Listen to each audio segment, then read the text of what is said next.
Yo, what's going on, everybody? Xanthos Vice here, and we are finally back with more Honkai Star Rail. I hope you guys had a great day today. How's it going? I'm doing alright. Surprisingly, I still have a good amount of energy after work, so hence why I decided to do another stream today. Or do a stream today, but yeah. I figured I might as well do Honkai Star Rail because, like I said, it's like I want to at least catch up so then I can actually do the collab story just because again I want to see if they were able to make up for it or not. And actually, speaking of that, before we move on, I have a question. Would you consider Trails a big JRPG series or a niche one? It's a good question. um because here's the thing. I feel like for people coming into the series initially, they would say it's a big one just because there's so many games and a lot of people are getting into Trails now. Like I even saw like Gigi from Hollow Live is doing a Trails in the Sky First remake stream today, or she did earlier. I don't know. It was one of the two, but yeah, it's like a lot of people are just kind of getting into it now. Well, just any Trails game, but I would kind of say it's more of a niche one, just because again, I kind of feel like it's just because like after it was just like contained within the community for so long, everyone's just trying it just because it has again a lot of titles and it's spreading a lot more because a lot of the more well-known creators are bringing attention to it as opposed to like how it was initially where it didn't make as much waves as you would expect from a big series. Like if you were to interpret it like for Final Fantasy or Kingdom Hearts or Persona, you almost never see anyone talk about it beyond people vaguely saying they've heard about it. Exactly. So, like, I could see where people would have a misconception of it being a big JRPG series when it's not necessarily the case. So, I would lean more towards it being a niche one. Just because, remember, there still wasn't even really a lot of people talking about it necessarily, even when I started it as my first game on the channel. So, that's how I would interpret it anyway. So, before we get going to continue with the main story, I wanted to at least try one of the two new characters from the collab, and I figured I might as well use Gilgamesh because we got him for free. So, that's what I'm going to try out today. I'll save Reen for either when we actually get to the collab story or who knows, maybe the next time I do Star Rail, but yeah. Okay, so Destruction. Ultimate deals massive damage. After a teammate uses their ultimate, he gains massive energy. Gains interest in combat. The more interest gains, more chance to take action. Ah, okay, I see. Well, I mean, I guess. And light.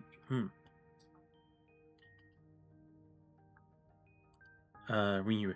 Would you consider a cumulative 9 million copies across 14 games as a smashing success for Trails? Someone told me Trails making 9 million sales is a big deal for a JRPG. Hmm. Again, this is another thing where it's like, from looking at it from the outside, it looks like a big number, right?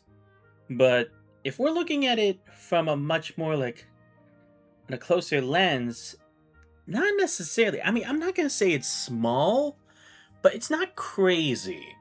Think of it based across 14. Yeah, that's what I'm saying. It's like if you're thinking at most like, let's say if this was like, oh, they got 9 million across only their most recent titles, that'd be one thing, right? Like if they said somehow, and it would probably be impossible, that Daybreak and Beyond the Horizon were the reasons for it to be 9 million. I'd say fucking cap, bro. But aside from that, it's like, then you could at least potentially make that argument. But like you said, we're talking about a game that has 14 freaking games, and they're even remaking the old games. So I don't think you can necessarily say it's a smashing success. Again, I'm not saying it's a failure, definitely not saying that, but I wouldn't say it's like the biggest hit or one of the biggest hits of JRPGs. Because, again, think about it. Standalone Persona games, like, for example, like Persona 5 slash 5 Royale, probably had a whole lot of millions of copies. Let's see. Metaphor ReFantasio, how much did it have? I thought I heard people say it had like 20 mil or something. I don't really remember. Um, let's see. Again, like I said, Final Fantasy, or who knows, probably Kingdom Hearts 3 probably had a lot. Xenoblade with 8.6 mil across 4 games. Would you say that's better or worse? I'd say that's better because then it means like it's less gradually that they've got it, but they were able to make off that profit. Because again, if we're looking at the statistics here, and this is at least just me looking at statistics first, I'm not gonna say that makes up the whole, because then the problem becomes where in the statistics did it gain most of the number? It is better because it means their games sold more individually. No, I definitely agree. I definitely agree. Because think about it. Xenoblade has the original Xenoblade Chronicles, Xenoblade 2, 3, and then their other game. What did they call the other game? Xenoblade was it X or something? I don't remember what it's called, but there's like a fourth one. But anyway, yeah, it's like even if you were to at least statistically divide that up into 4, that still makes up a lot more compared to like if you were to divide it for like every single game Trails has had. Because think about it. Trails, you have Trails in the Sky first chapter, second chapter, third chapter. Trails from Zero, Trails to Azure, Cold Steel 1 through 4, Reverie, Daybreak 1, Daybreak 2, Beyond the Horizon. That's 13 already. And even if you were to count the remakes, as well, Sky 1, it's like it's just got in there because that's the problem. Like I said, if you were to look into it a bit more, maybe some of the reason it's been able to get that number recently is because of the remake for Trails in the Sky. Because let's be honest, a lot of the people nowadays, they would not play the original. Let's be honest. Because look, I at least gave it a shot because again, it's like I was really digging into the Trails when I first got into it, and to be fair, the story in Sky First was amazing. It did suck that it didn't have voice acting, but that still didn't take away from an amazing experience and a great story. But if you think about if they didn't make remake, let's be honest, at least 1 million of those probably wouldn't have been made up without the first remake, because then people would be like, oh no, this is why we should play this game. But it's like, then that just means you weren't real about it. You weren't a real Trails fan. You just got into it just to jump in on the hype.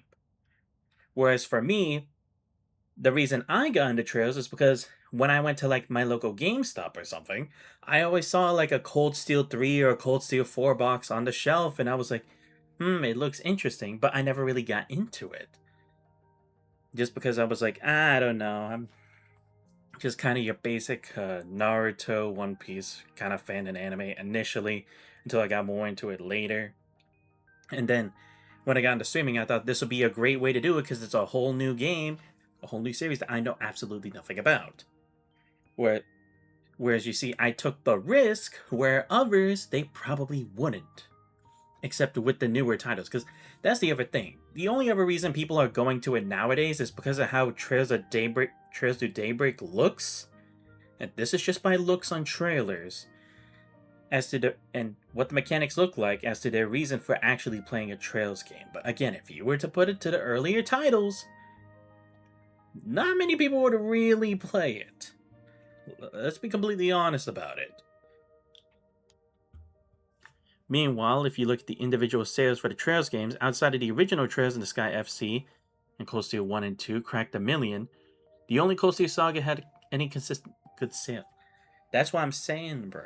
Like, you'd only see it on the more modern-ish titles, but you wouldn't see it for, like, the true OG ones, which, again, just makes it kind of worse because, again, that's not saying every game got its love. It means only recently it did, probably from popularity bias or recency bias, but nothing else aside from that. Yeah, Sky FC sold 1.3 million. Sky Second sold 650k. Sky Third was 250k. Damn. Zero and Azure made 450k each. Yeah. Cold Steel 1 made 1.2 million. Okay. Cold Steel 2, 1 million. Cold Steel 3, 800k. 4, 700k. Reverie dropped to 450k.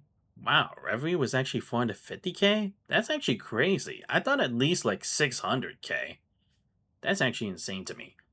Daybreak 1 was 450k. Daybreak 2 was 250k. Horizon was the bottom, sold only 150k. Wow. Wait. I'm just looking at this now, but you're telling me the recent titles are the worst? Really?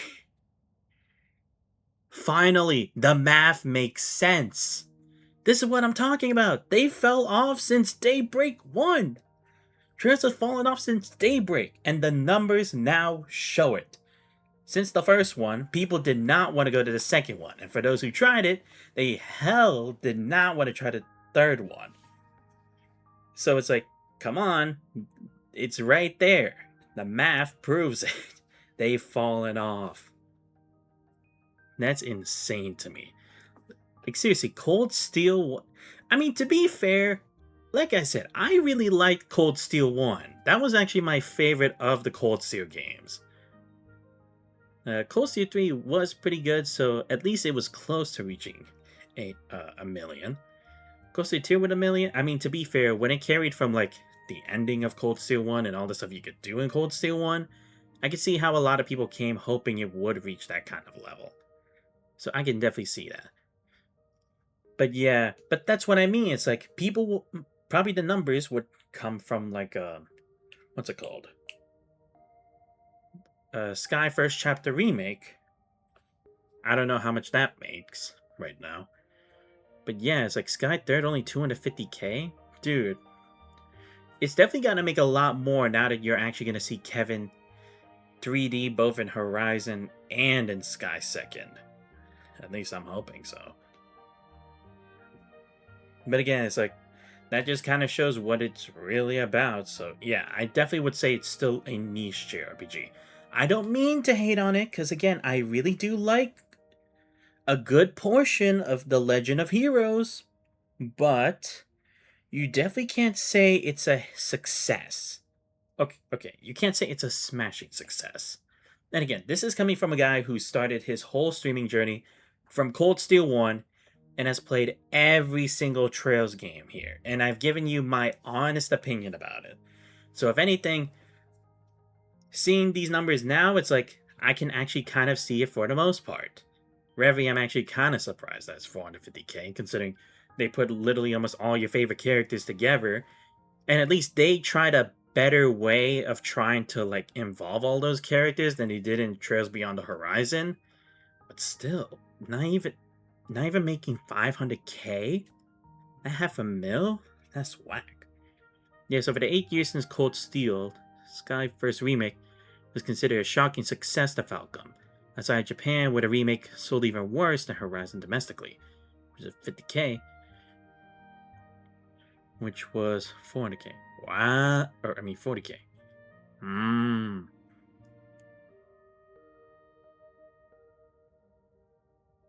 Wait, the remake sold even worse? Oh, okay. Well, I mean, I guess for the people who are kind of like already in the know, it's almost kind of like there's no point, because it's like you just sold worse in Japan. Oh, okay, good. I thought I was confusing myself, but I mean, I guess I could kind of see it from from the perspective of the Japanese. Well, at least if I'm imagining it anyway, right? Because they've already lived through the story, reliving a story the same way but just different visuals. It's kind of like you're just doing a whole rewind on it with just a little bit more flashy colors and stuff. Whereas for us, it's like where we kind of take the gaming aspect a bit more with the effects and the graphics more seriously and more in the way that we judge how a game performs and such. I can kind of see why it would do better in the States or internationally compared to domestically. At least that's my thought process anyway. To your surprise, keep in mind sequels on average will perform worse. Right. I think we did talk about that sequels don't necessarily do that well. It's like people think they can just push a series to the next stage or to a level 2, but it doesn't necessarily come with the outcome that they expect it to. Anyway, now that we got that out of the way, it's time for me to actually play as Gilgamesh. So how does he work? Oh, I see. The Chains of Heaven, right? Because, oh, what's this called? Enema Elish.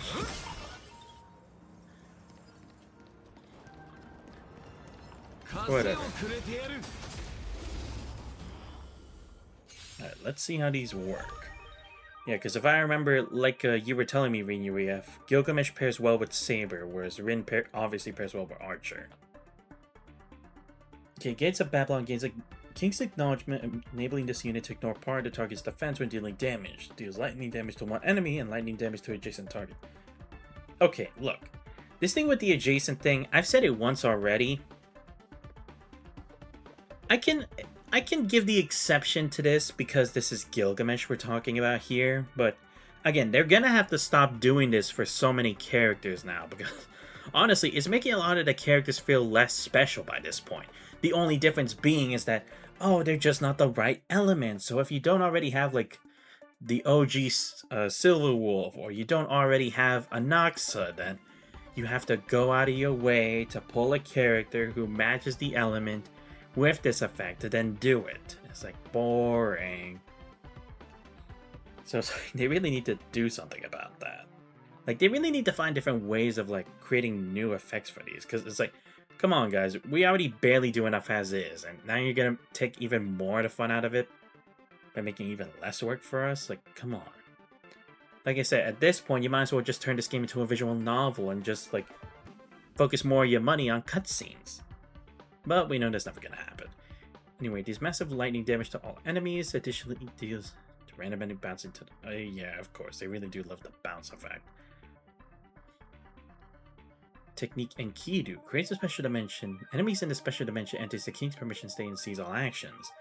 Tagging the enemy in the King's Permission state causes all enemies in it to enter combat simultaneously. After entering combat, these lightning damage to all enemies immediately gain 3 interest. Alright, well, let's give it a shot.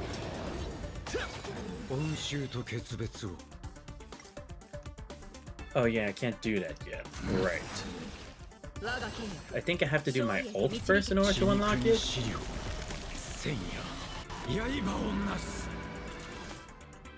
Yeah, let's do the blast one real quick. Alright. Have her attention.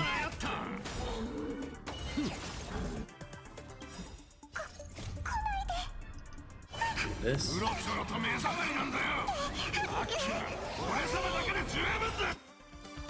Here we go. Oh wow, it is actually the key. Cool.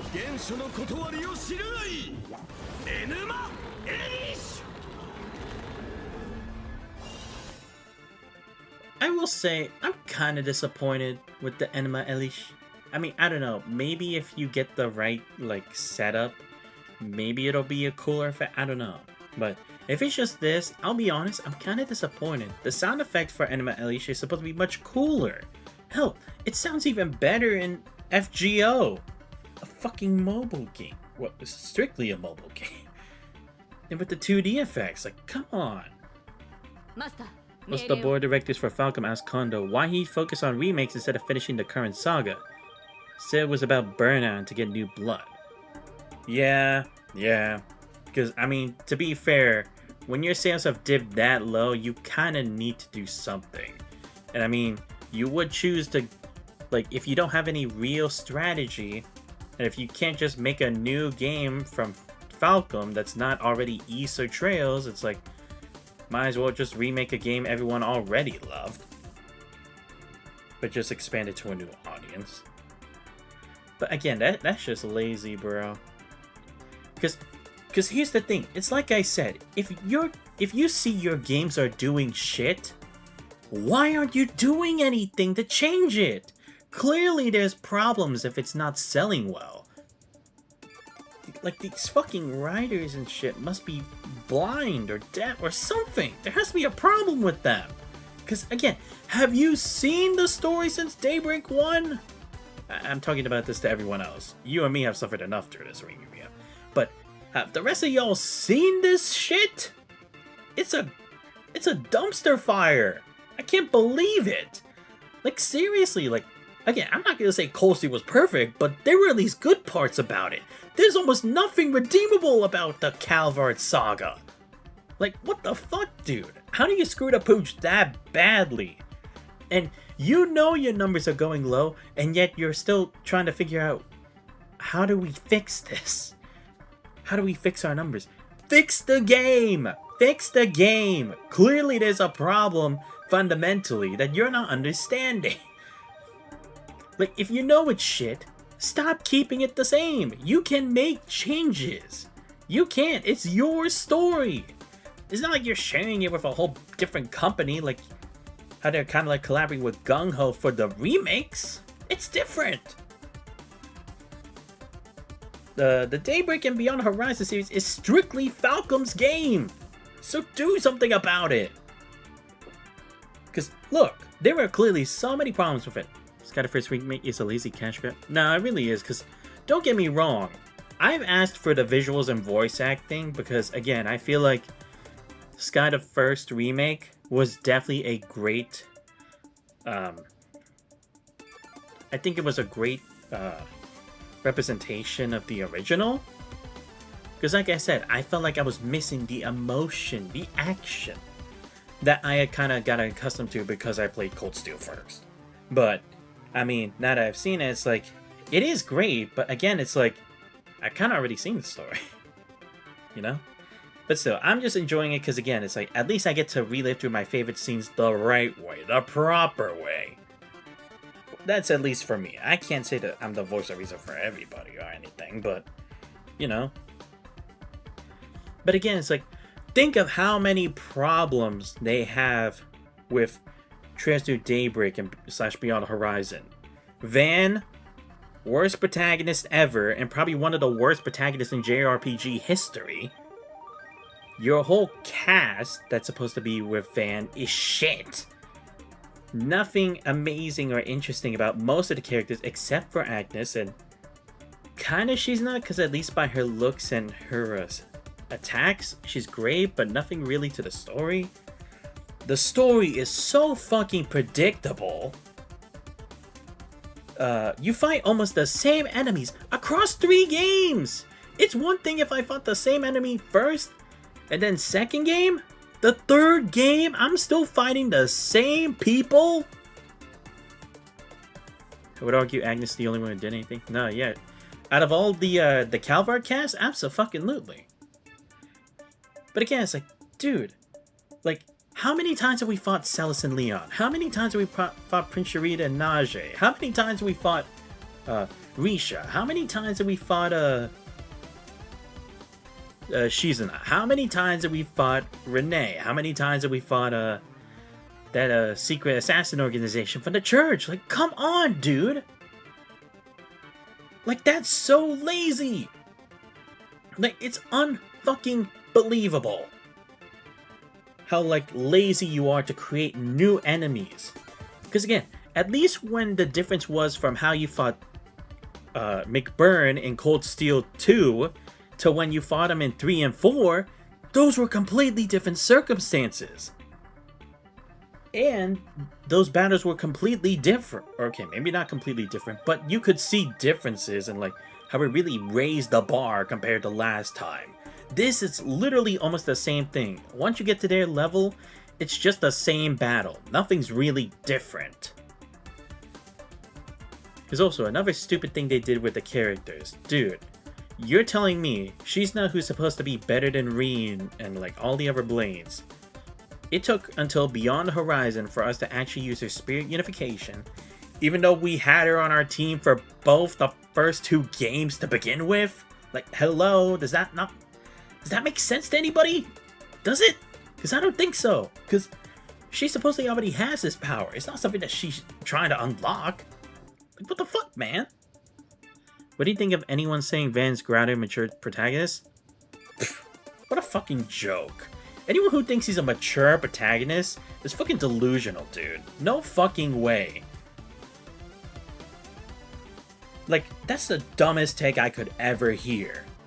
You're telling me the guy who fangirls over cars, who's practically a pet when it comes to fucking sweets, who always says his nose is reliable, but always ignores his fucking senses when he's supposed to be a guy who knows both sides of the law. Like, fuck off.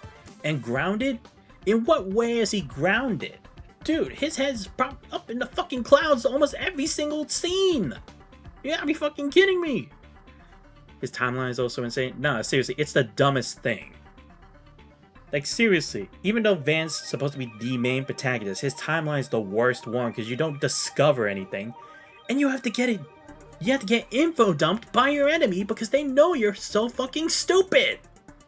There's no way. Especially when it's supposed to be like, this whole time of Beyond the Horizon, we're supposed to figure out what the fuck's going on. We didn't know anything. Anything! Like, seriously, any person with at least a bit of a perception and like intellect would be able to figure out the solution, and yet they'd be like, how does Van not understand this? There's only few people who could accomplish such a thing. With the resources, with the tech, with the people. So why can't he draw that conclusion? And what's even dumber is like, look, it'd be one thing if it's like, oh, how could you doubt Hamilton from everything we've seen of her? They didn't even suspect her! There's no way! No way you didn't suspect the only genius in Calvert who could do all of this, and who basically works for the highest tech company in fucking Calvert. Like, what the fuck is wrong with you people? And basically, one of the other three professors went under the wing of the major one, you know? Like, we've seen what Schmidt could do with his intellect for the wrong reasons. Why the hell couldn't you have assumed that Hamilton would be the same? Like, come on. Morpheus hangs out with a rich girl, and her dad is so much of an asshole that he accidentally got to the D&G called by accident. Nah, that's actually also really dumb. Like, by accident? It'd be one thing if he did it on purpose, because I'd be like, I need him as far away from my daughter as possible. But nah, you can't tell me by accident, bro. That's fucking stupid. That's so weak. Anyway, about time I actually focus on the battle. Because I feel like I'm just going to be stuck on a rant all day if I don't. And I mean, to be fair, it is almost 30 minutes.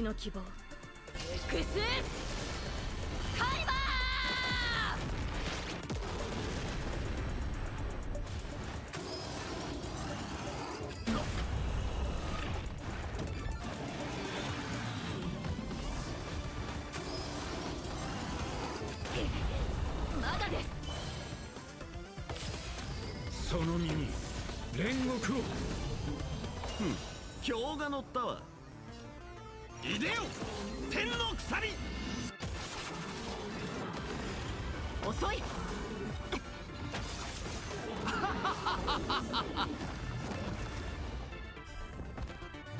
無限の剣塚。哀れな顔だ。万死を超え読みが朽ちた身を燃やし。貴様らで焼き入れを。天の鎖よ。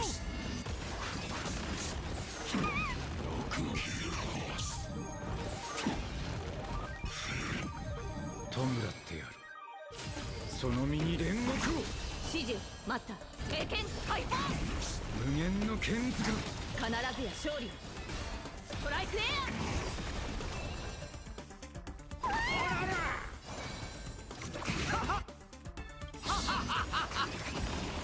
この明かりは星で複数ハイバー経験解放。起きよエアエヌマエリシ。抜かれた剣は死を。その身に煉獄を。無限の剣塚。万死をこの身を焼き入れん。また足でまた。ほらほら天の鎖よ。よくも。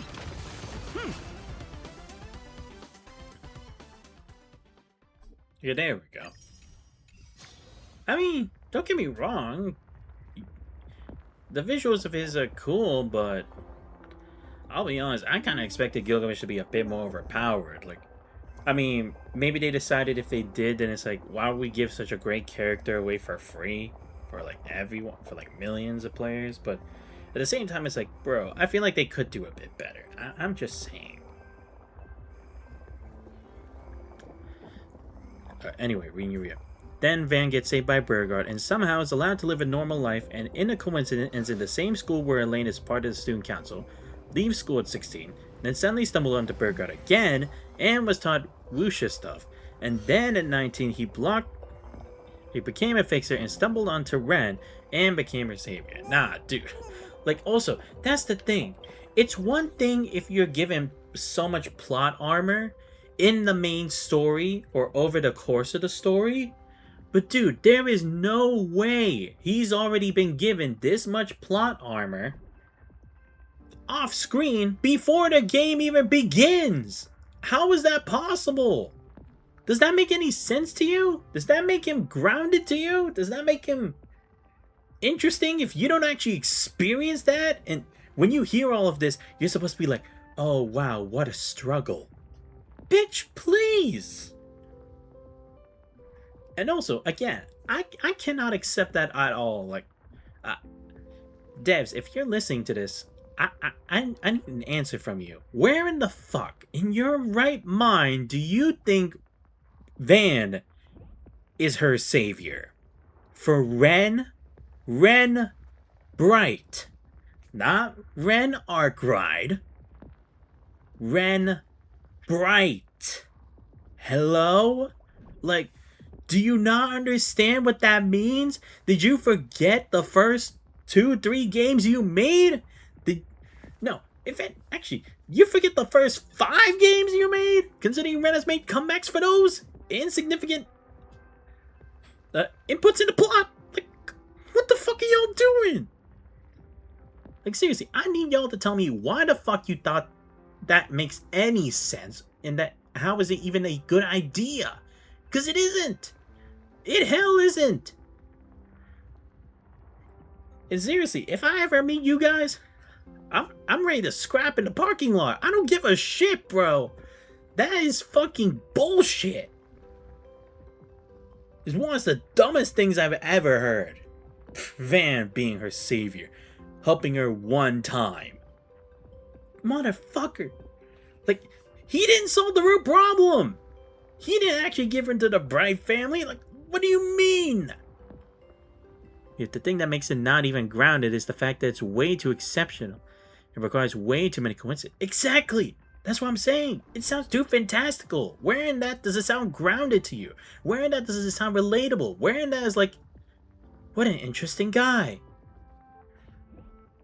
Like, if anything, I'm surprised that anyone who, like, learns about this character, I'm surprised not everyone's like, ugh, I hate this guy because he always gets what he wants. He's always the protagonist, without even having to try to be the protagonist. Like, I feel like everyone would just be a hater from that if, like, that was IRL.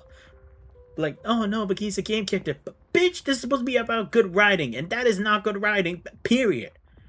Let's not forget that he's given all this high-end tech. Exactly. But anyway, that's enough of that. So, where we last left off, the apocalypse had began. We all decided to do our own things. Alright, Himiko made a bet with Asap Pramont. Don't really know what it is, but kind of that we're supposed to resolve the problem. And now we're meeting up with Sunday and Don Hung and the madam as well to see if we can figure out what's our next step of the plan. So yeah. Oh right, I forgot. I have to change my team for today. Yeah, because to be fair, Acheron team carried hard. I could go Nihility, but I kind of feel like that's always the fallback. I guess maybe I could do the Archer team? I don't know, because I always feel like I go to Finon too quickly. And I have already used Elation a couple times. You know what? Let's actually go with the Archer team. Let's see how it pans out. It's amazing how Lloyd and Van get treated as better than Reen when they literally have the same flaws. It's just Reen is a... Seriously, when does he... No, seriously, it's like, that's kind of bullshit. Like, how can you say that Lloyd and Van are better than Reen? Like, Reen struggled. He's endured. He's risen to the top. He's clawed his way to the fucking top. Is that a proto-Reen? Yeah, because, hell, at least Lloyd can at least have better moments than Van. Van is here for attitude. I wish it was just that simple. It's a guy with an attitude for no fucking reason. Because look, it'd be one thing if it's like you were like Ash and he was a survivor of Hamill and everything, but it's not even that. Fuck the fuck off, bro. 炭鉱というおじちゃんはまだ戻ってないみたいだね。高校将軍に状況を聞きに行こう。将軍、炭鉱というおじちゃんは今どうしてるの？ごめんなさい。夫人が完成した直後、貴弱が突然襲ってきて乱戦になってしまったの。でもベルトさんが先に列車に戻って援護するようにって私を逃がしてくれたのよ。Alright, yeah, that was kind of part of the ending cutscene in the last update, right? Right, I forgot. 炭鉱、いうおじちゃん、二人とも大丈夫かな？離れる際に幸運の札を渡しておいたから安心して。それに札の気配からするに二人とも無事みたい。Blaine went to the abandoned station to help him. そう、あの性格ハンターが味方だとこれほど心強いのね。彼が救援に向かったのなら私も目の前のことに集中できそうかな。あの二人の実力なら少し運が味方するだけで何事もなく切り抜けられるはずよ。I will also say this for Stara, like, is there something wrong here? Because I feel like the Trailblazers definitely had a lot less voice acted lines. Is it just me, or is anyone else getting that sense too? Because it's like half the time he doesn't say anything now, and the only time he does is when he says the cheesy lines. It's like, bro, what happened to the guy who would like make a joke every now and then? It's like he did it in all the other worlds where it was serious. So it's like, what's the difference here? What's going on? Or again, is it just me? 青の1、赤の5、剣の方位。あのハンターを探してくれ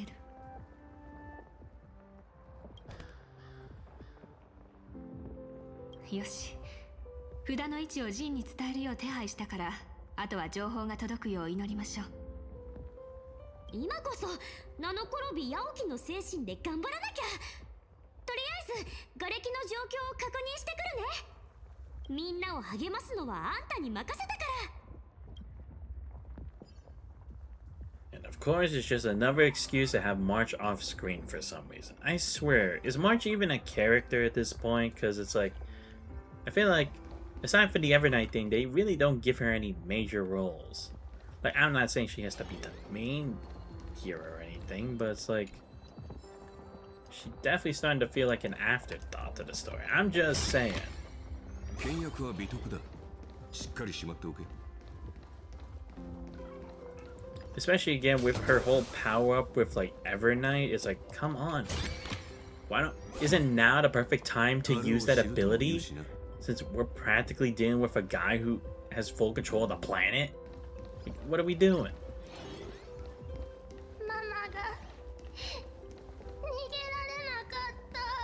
Who's Fullblitz?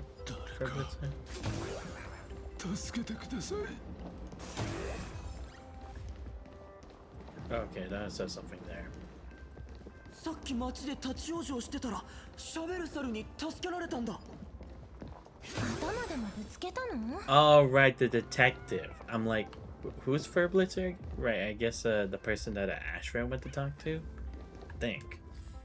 Okay, where am I supposed to go on the map? Oh, okay, I had to go to these points. I see. So I had to go here, and probably I don't know. I'm just assuming this is the path I'm supposed to take. Yeah, I might as well do some mini games. Why not? I always do it anyway. Not like it's gonna change anything.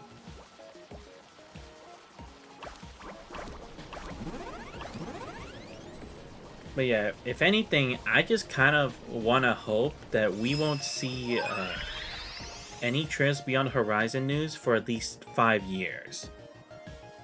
Because, like I said, I feel like if you guys can already read the numbers, clearly there's something wrong with your story. And the whole game is a premise. And you need to start over. Like, really start over. The first thing is, stop making Van the protagonist. Like, you brought all these other amazing characters from other regions. Ren, Kevin, Ren. Make them the protagonist for Beyond Horizon 2. Because Van clearly isn't cut for it. He's too much of a bitch. No! Damn it, I thought that would work. Oh, here we go.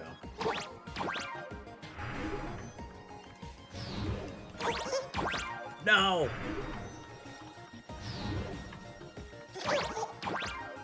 Oh, okay, shit, I messed up. Okay, I think I know what to do.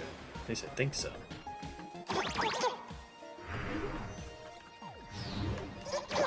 No, I took too long.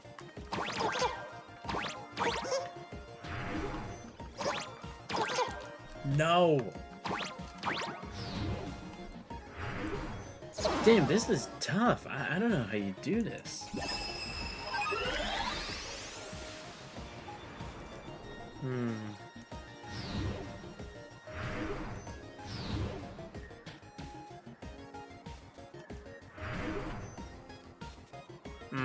Okay. I think I get it?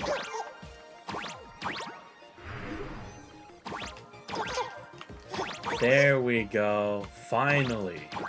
Phew. I was like, I'm gonna get this eventually. I just needed the timing on that. Alright, now I'm close to finishing this. Yeah, this is easy now that I've actually gone up here. I figured the hardest part was actually getting up there, because I'm like, how do you actually build a path there? But it's like, you have to flip through the rotations to do it. And again, I have to time my jumps because I can only go a certain amount of distance, and I don't got triple jump.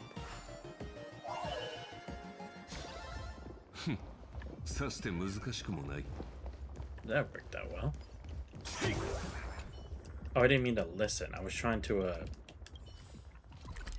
get this. Oh, okay, there he is. Wait, then why does it show the exclamation point? I guess it doesn't really matter because he's in the vicinity. So I can do this? How does that work? ああ、開拓者さん、ちょうどいいところに来てくれました。通信が途絶える直前、パールさんから非常事態プランを受け取りまして、現在主要な地下鉄の駅を拠点に避難ルートを構築し、生存者をここを含めた3つの安全地帯に集めています。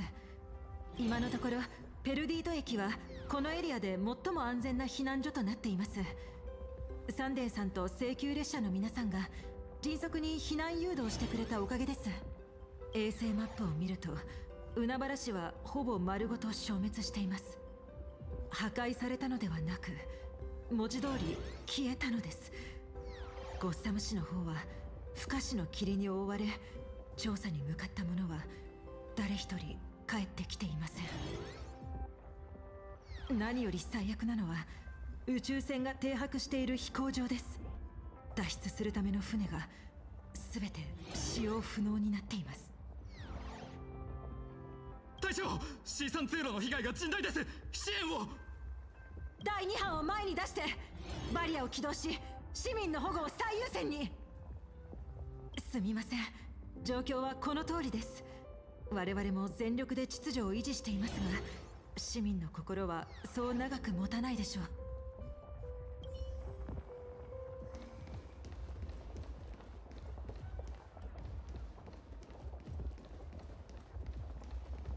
警告、エネルギー残量低下、一部の非戦闘モジュールをオフ。ペルディード駅は二次元シティ最大の駅です。備蓄物資は十分にありますんで、住民たちをどんどん受け入れてください。それからもし悪党どもが攻めてきたら、私の恐ろしさを思い知らせてやりますよ。あら、また会ったわね、開拓者さん。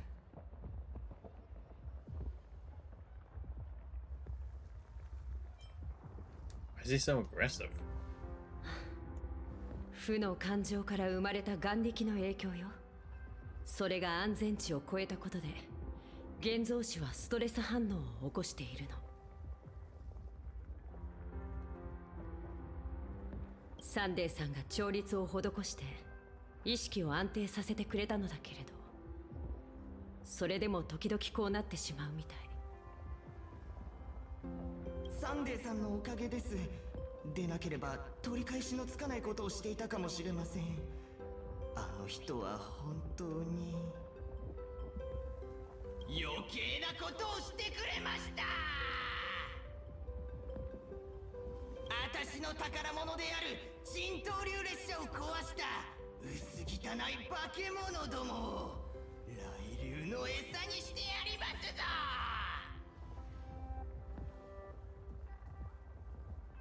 はあ、私は一体どうしてしまったのでしょう。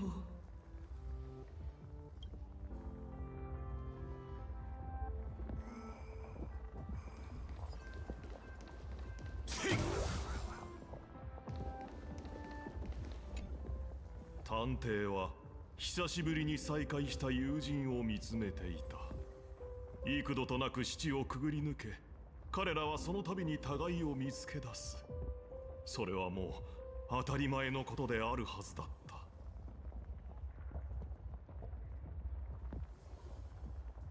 た。だがどういうわけか、今回ばかりは助手の聡明な瞳にキラリと光るものが浮かんだ。汗ですよ、品津様。これはただの汗です。そうかい。僕がしぶといのは今に始まったことじゃないって語り部君も知ってると思ってたけど。そういえばお帰りなさい、相棒。しかしなぜあなたが選ぶ隠居先はいつもこう大きなトラブルに巻き込まれるのでしょう。なぜかって？そりゃもちろん厄介事ってやつは有能な人を好むからさ。ですが今回の厄介事はただ訪れただけではなく、道も塞いでしまいました。もはや逃げ場はありません。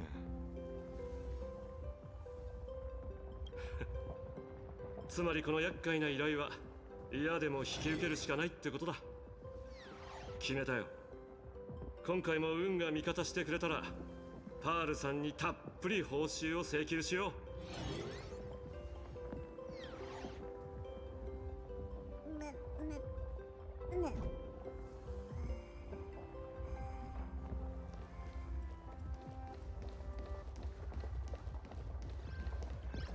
Oh wait, so that wasn't for Blitz? Shit, then who the hell is it?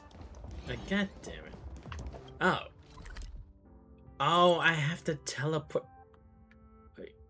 Wait, you're telling me to teleport somewhere else? What's the fucking point? I thought it would be somewhere around here where I could connect to. You're telling me I actually have to go somewhere else? Okay. Alright, fine, let's go. Wait, no, I meant to use a teleport point. Alright, so I'm going back to headquarters, I guess. How the hell am I even able to get out here? Isn't the world already in a disaster? Huh. Surprised this place hasn't been affected, but who cares? Just forget about it. Thinking too much. Oh right, I forgot you're for Berlitzer. What has she even been doing this whole time?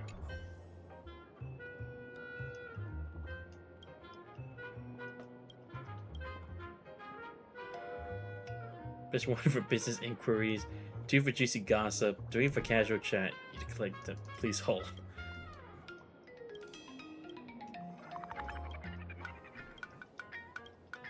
I swear, she just has not been doing anything at all. やばいだなあ。おかえりなさいだぬ。原稿の下書き、原稿の執筆、それとも原稿の添削をするだぬ。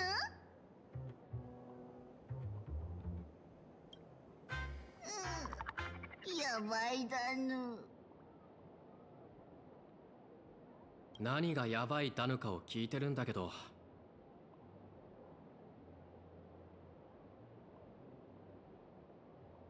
これ以上は隠し通せないだぬ。かくなる上はオイラも社長の心のキャパなんて気にしないで全身全霊捨て身の覚悟で突っ込むだぬ。とにかく最新のいちはや楽園を見るだぬ。緊急速報をお届けします。二層楽園気象庁が金色大雨警報を発令しました。過去6時間にわたって楽園全域で貴金属や貴重な芸術品、ジュエリーなどの高価な品々が空から雨あられと降り続けていたようです。市民の皆様は高所からの落下物に十分ご注意ください。また落下物取得のための外出は控えていただき、奪い合いによる二次災害を避けるようお願いいたします。こういうのも気象現象として扱われるんですね。雨が上がった後に発令される大雨警報なんて初めて聞きました。さて次のニュースです。本日天空線雲の島ラインで開催中の京急列車フェスにて貴重な展示品の盗難事件が発生しました。治安局は犯人の仕事ぶりを高く評価しています。関係者への取材によれば本事件には暴力的な手段を用いた痕跡がなく非常にプロフェッショナルだったとのことです。さてそれではここで一旦コマーシャルです。一番肝心なところを報道しないで何がニュースなんだの。Just be straight with me, you little furball. But mine was stolen this time. さすが社長。被害者が自分だってすぐに気づいたんだの。Well, I mean, I get a lot of things stolen from me. What's your point? さっき記者を現場に急行させたんだけど。Yes? 何を盗まれたかはっきりさせるためにも社長が直々に出向くのが一番だな。And why the fuck can't you tell me? Did I really have stuff there? たくさんあるだな。主催グループと協力して列車がたくさんコレクションを展示してたこと社長は忘れてるんだな。The fuck you mean? I didn't loan shit! Ah, great. Okay, what? だいぶ荒らされてる。そもそも何を展示に出したか全然思い出せない。Oh, during this. Oh, right, yeah, because they were doing like reenactments of our adventures in a way. So, basically, like memorabilia of the. あたりを見てみよう。Why is this even a thing? Wait, is this actually main? This is main story. How the fuck is this? Oh, wait, what the?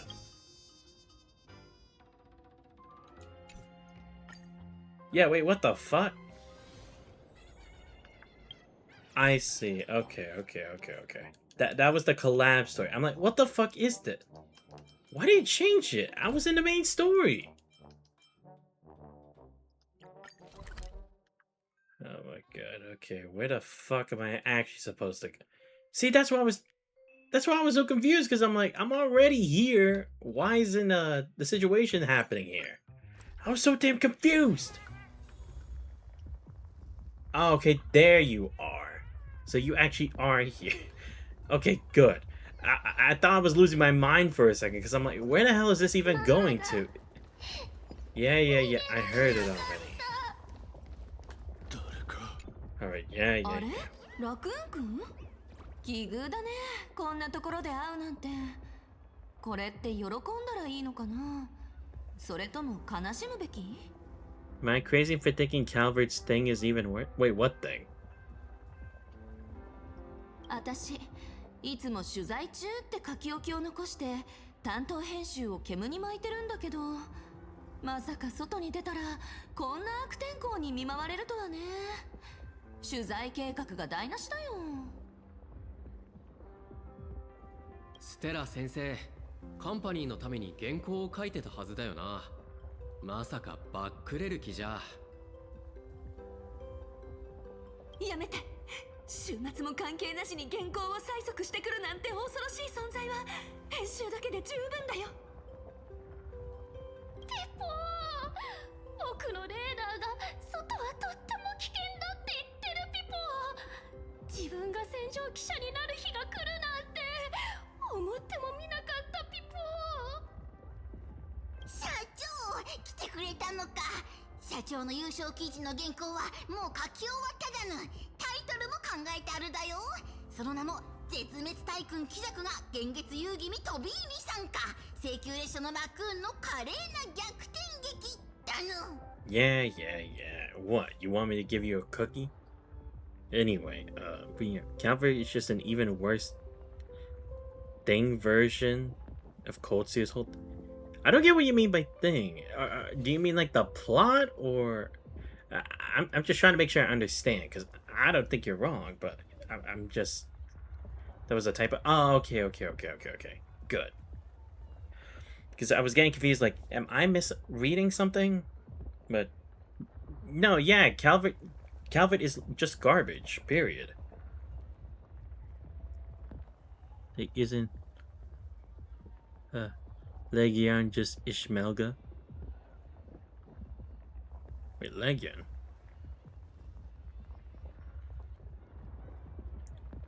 Wait, what was Legion again? Sorry, I forgot what the hell that was. I know what you mean by Schmelga, but I don't remember the first thing.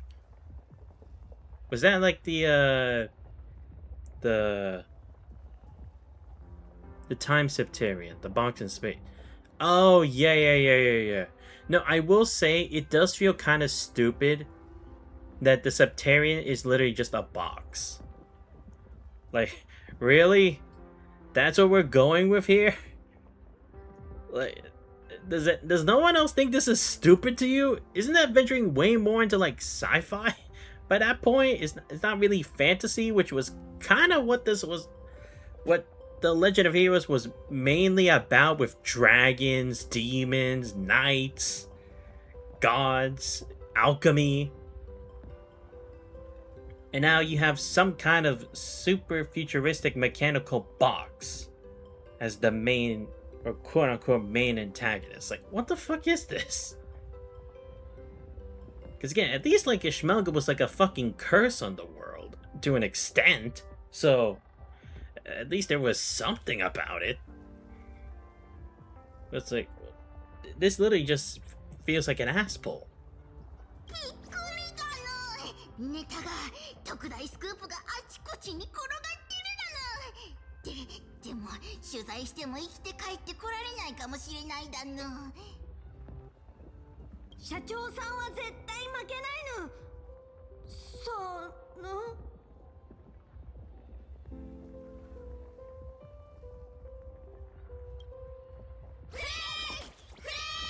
社長。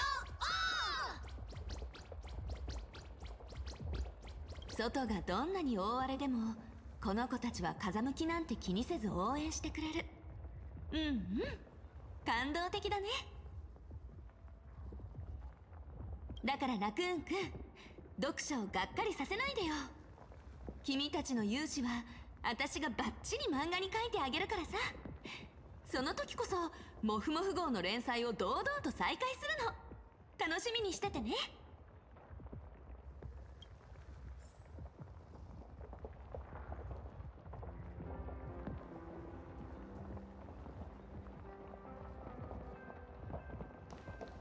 Okay, now I just continue. Okay. And all the artifacts are just things from other time. Now, I will say that is pretty weak. Honestly, like, I feel like it's a cop-out answer. Like, I mean, I get what they're trying to do here, but I don't know. I feel like as the mystery of, like, what the past was like when the times were different. Because, I mean, it makes more sense if you say it's just from the past when, like, they just were able to reach that kind of tech, but then the world fell into chaos and then they had to start all over. That at least felt like it made more sense because you had the fucking Sky Island in Trails in the Sky 2nd. You had a alchemy, which allowed for like the whole Azure Tree thing to happen. But it's like, just saying artifacts are from other timelines just seems such a boring answer, really. Like, I know you're trying to be different, but really? And again, how does that even work? Like, what, these things somehow, even though they have nothing to do with the powers, space, and time, they just fall to some kind of rift or something that flow to another time? And also, that doesn't even really make any sense because we don't have any proof that things that are physical actually come from the past, like, visually in the game, right? Because even in the whole thing with Trails Through Daybreak 2, their consciousness traveled back in time. And even that wasn't really fully intact, so how the hell do physical artifacts, with no mind of their own, with nothing that no properties that interfere with the powers of time and space, actually fall to another timeline? How does that work?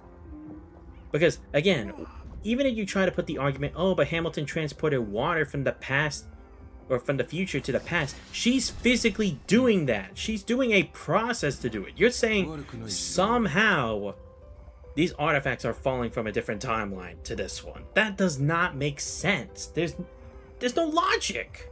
Nothing. It's just a stupid answer. And a boring answer. Also, aren't Dominion powers tied to artifact? Exactly! But that's what I mean. It's like, Dominion powers are activated, or artifacts can be, like, used to their fullest extent by Dominion powers. It's like, what the fuck?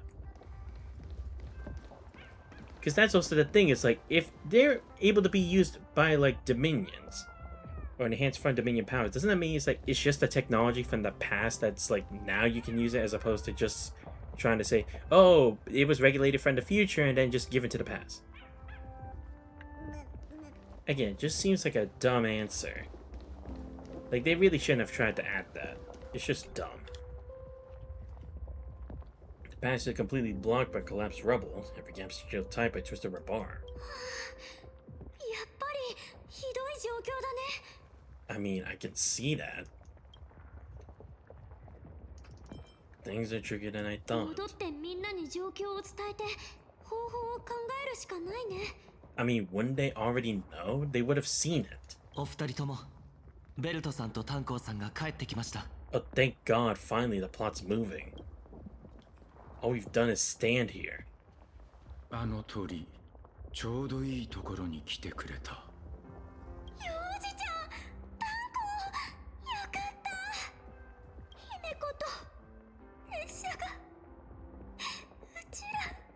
大丈夫だなのか。分かっている。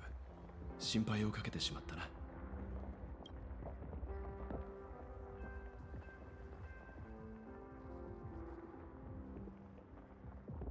よくみんなをここに集めてくれた。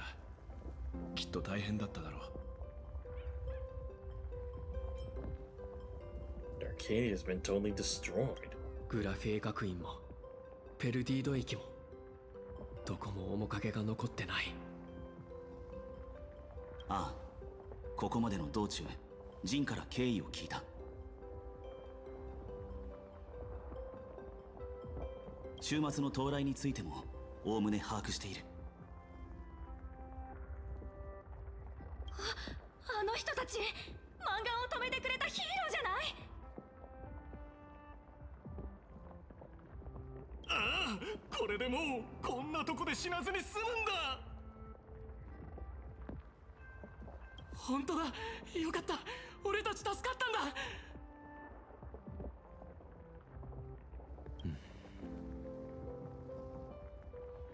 何か言葉をかけてあげることはできないでしょうか。たとえいつか目が覚めるものだとしても、たとえ触れたら壊れてしまうと分かっていても、たとえそれが偽りであると痛いほど理解していても、私はこの瞬間彼らのために夢を紡いであげたいのです。これは同じ過ちを繰り返そうとしているだけなのでしょうか。滑稽だと笑いますか？いや、そんなことない。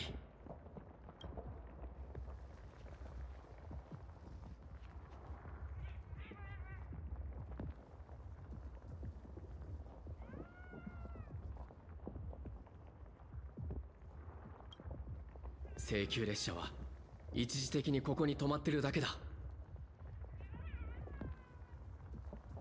列車を直してみんなをここから連れ出してみせる。願いも約束も目的地も誰もが叶うと信じてる限り、それは夢じゃない。だから俺を信じてくれ。やったー！キラクを倒して現月遊戯に勝ってくれ名シーンってやつだね。ありがとうございます。満ち溢れる眼力の中にようやく恐怖以外。よし、では本格的に次の作戦について話し合おう。姫子はグラフィエ学院に一体何を残していた？列車のエンジンをかけ現月遊戯を勝ち抜く、そう姫子は言ってた。エンジンをかけってことは瓦礫の中から列車を掘り出さないとだね。あと現月遊戯を勝ち抜くはうちらが真っ向から鬼弱を倒すってこと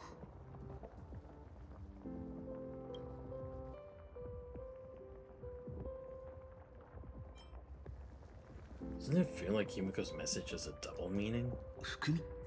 I mean, come on. Would she really have to risk everything just to tell us that? 姫子は現像の絵を使って学校にメッセージを残してたんだ。しかもその中の姫子は意味深な目で俺を見てきた。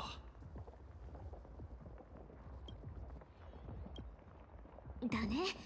姫子に言われなくてもこの2つはやらなきゃいけないことだと思う。他には何も言ってなかっ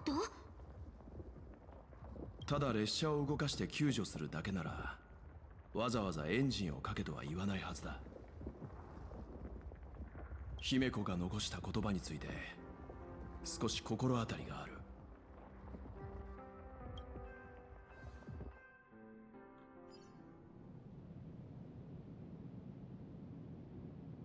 新しい手品の一つくらいは用意してると思ってたけど、ワンパターンね。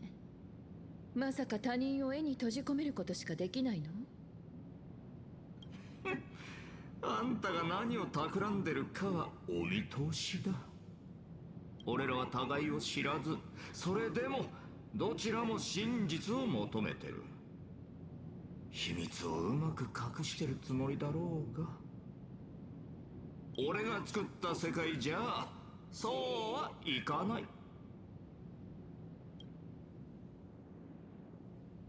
この部屋、ゲームであるからにはテーマが必要だろ。代わりに考えてやった。ある父と娘の過去を元にした絵だ。それと同じ方法を使って街を廃墟に変えたのね。ああ、だがあの鋼鉄の巨人と同じようにこれはまだ完全と呼ぶには程遠い。だからあんたを招待したんだ。姫子という名の絵画を完成させるためにな。父である俺は娘の人生の前半を知ってる。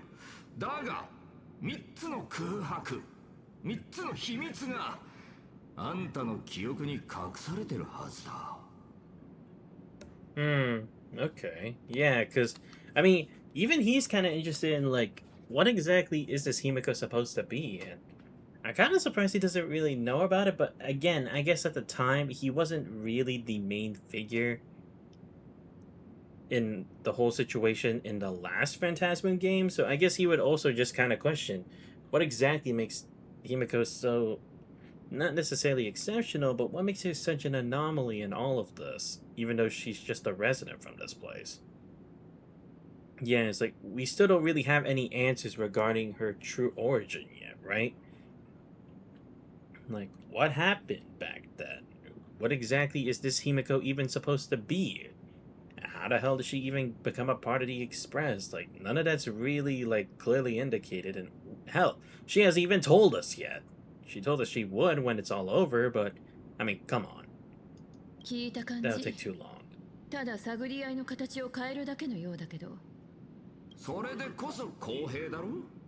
絵が完成した時、あんたか俺、必ずどちらかの秘密が明かされる。先に相手の心を暴いた方が勝者だ。I mean, regardless, it's not going to change anything, so I'll just accept. Because he's just going to start the game anyway. Doesn't matter, I'm stuck here. ただいま。プレゼントを買ってきたぞ。きっと気に入るはずだ。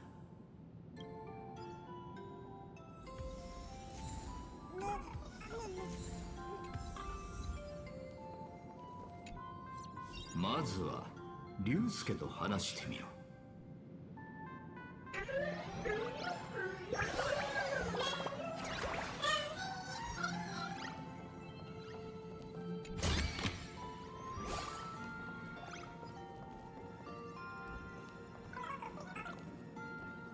古びたモニター。ずっと昔、これは姫子の図書館だった。ナビゲーターの姫子はどうしてるかって？彼女は多分目の前の危機をどう乗り越えるか頭を悩ませてるんだろう。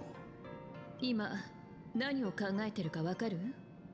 鉄棒に比べたらこんなのとても危機とは呼べないわ。優しい俺から一つアドバイスをやろう。今は龍介としか話せない。なあ、少しは父さんを構ってくれ。Yeah, I will. Just give me a second. Because I know this is just a school map, but different, but still.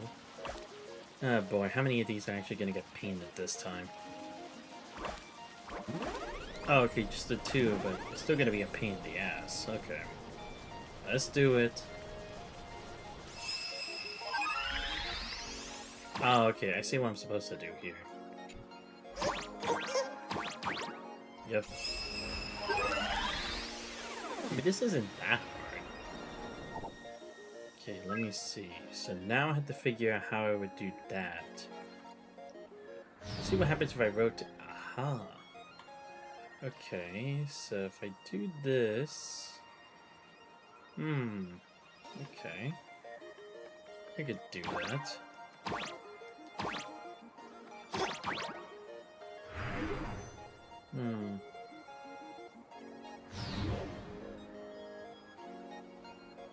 Right. Okay. Yeah, because now I have to figure out how I would do this. Let me see what happens if I turn this off.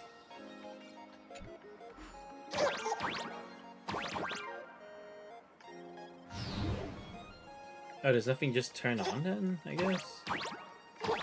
Thought there would be like something else. Let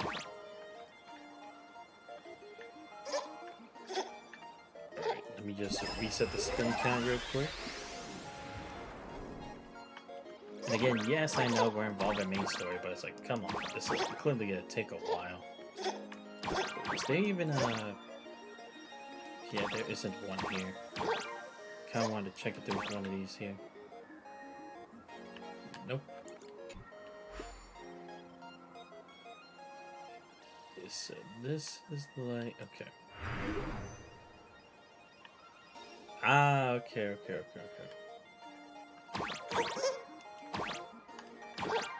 Ah, shit, I fell off.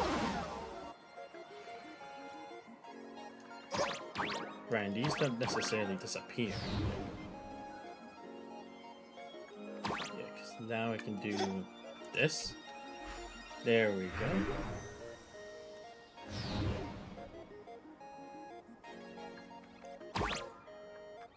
Just gonna see if this works.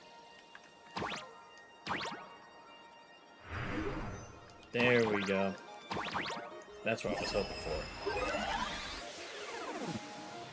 So that one just took a bit of patience.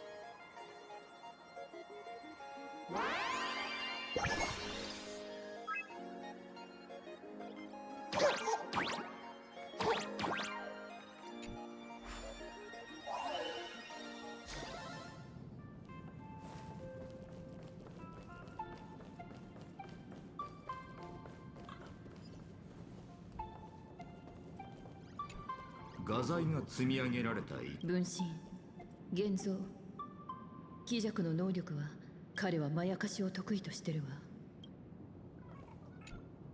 この日のことを覚えてるか？そう、あんたの誕生日だ。宇宙の中心はどこかって前に聞いただろう。ずっと考えてどう答えるべきかをやっと見つけた。この陶器で作った宇宙船の模型をやろう。宇宙の中心がどこにあるのか父さんにはわからない。だから姫子が大きくなったらこの小さな船に乗って自分で探してみなさい。宇宙には果てがある。その果ては小さな光の点で人々はそこへ向かって高く高く飛び立つんだ。姫子、いつか君も彼らのように星空へ羽ばたく日が来るだろう。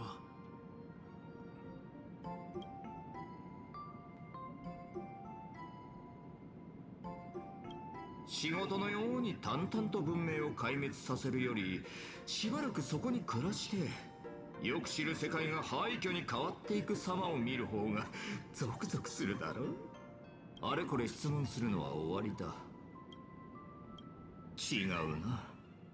あの時の姫子が口にしたのはそんな言葉じゃない。少しは合わせてくれ。俺一人じゃこの芝居を続けられない。何も考えないようにしても無駄だ。眼力は臆室よりもずーっと敏感で、考えるより先に現れるからな。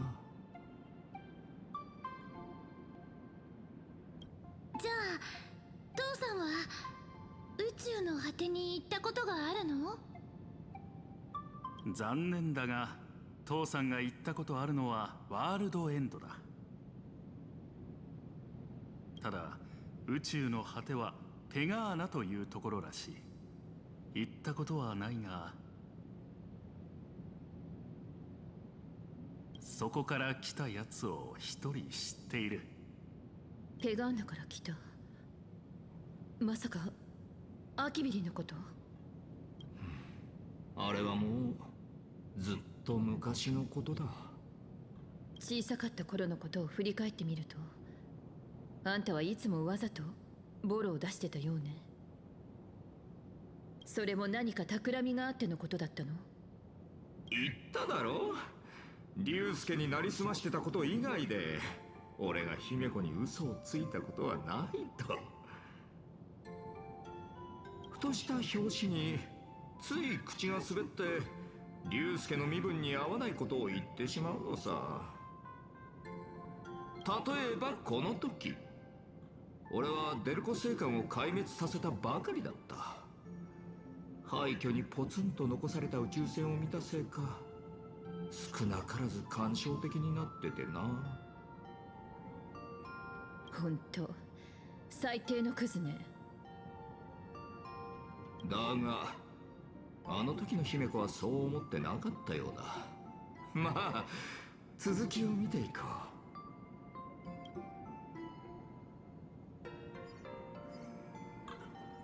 プレゼントを買ってきたぞ。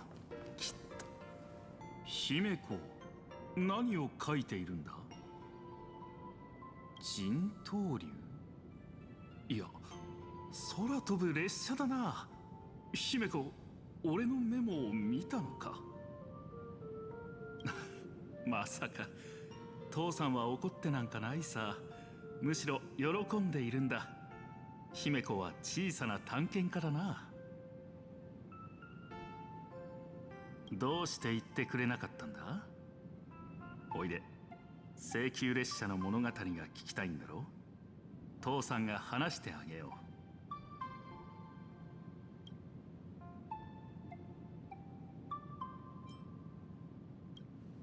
う。いいとも。だが一つ目の選択肢を選んでくれないと答えてあげられないな。Come on. Why even give me the option? ああ、待ってくれ。確かこの時、龍介はゴリアビデ星を壊滅させるために出発するところだったな。さすがに姫子に向かっていい子にしててくれ。父さんはこれから別の星の人たちを皆殺しに行くんだ。もちろん楽しくないはずがない。それじゃあ、あるナビゲーターの伝説を話そう。俺の一番好きな物語なんだ。開拓のアイオーンが没した後、その追随者たちは次々に去ったと言われている。かつては巨大だった列車組も残っていたのは一人のナビゲーターと一人の七死人だけだった。ある日、虚構歴史学者が列車に紛れ込み、こっそり高校日誌を書き換えたことがあった。だが次の日、彼は驚くことになる。日誌の内容が元通りになっていたんだ。マントを羽織ったナビゲーターがそこに座り、退屈そうに記録をめくっていた。どうやったんだと虚構歴史学者は尋ねた。一人一人名前を覚えてるからな、とナビゲーターは言った。それから全ての星の座標と全ての流星の軌跡も。あんたは請求列車の話題を避けるどころか、むしろ自分から話してた。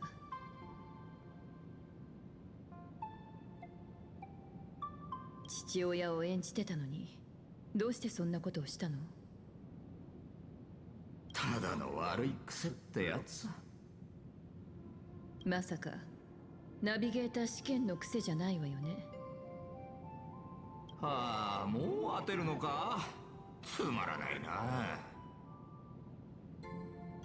あのメカ鎧への反応で察したわ。物語に出てきたナビゲーター、それがあんたのもう一つの仮面よ。ま、パブに人をやって情報を探らせてたわけだし、真相にたどり着くのもそう難しくはないか。だが誓って言うが、最初はただ父親として娘を愛そうとしていただけだ。この年、姫子の風化の呪いが悪化した。俺は無意識のうちに娘に甘い夢を描いてみせたんだ。だがまあ、結果は運命ってやつは皮肉なもんだな。運命の皮肉、仮面の愚者、未着、そしてナビゲーター試験は最終的に鬼弱という敵になった。おめでとう、全問正解だ。さて、褒美に真実への入場券をやろう。その扉を開けてみてくれ。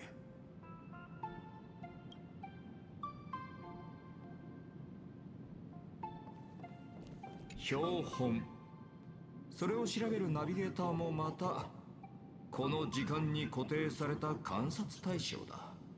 ゆえにあんたの運命も同じようにここに並べられ、永遠に俺の観察対象となる。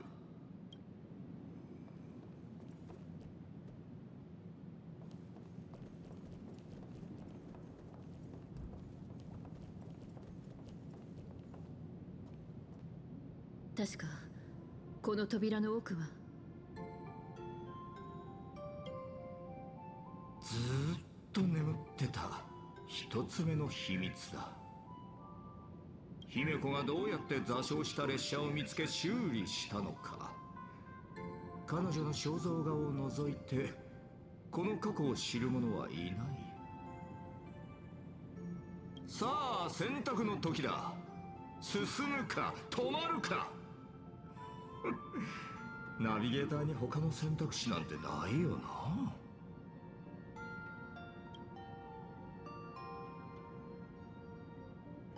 I mean, kinda have to anyway. Yeah, that's what I was wondering, like, how'd she really become part of the Express and let it continue the journey? Especially, supposedly, most of the members were gone. 父親の時には一度も入ったことなかったな。こうもうまくいくとはなかなかいいコンビになれそうだ。で、竜介がいなかった間に秘密基地を作ったのか？母さんが亡くなった後、ずっと空いてたアトリエを使わせてもらったの。かなり様になってるじゃないか。バーカウンターまであるとはな。未成年がここで何を飲むつもりだ。彼女はもう大学生よ。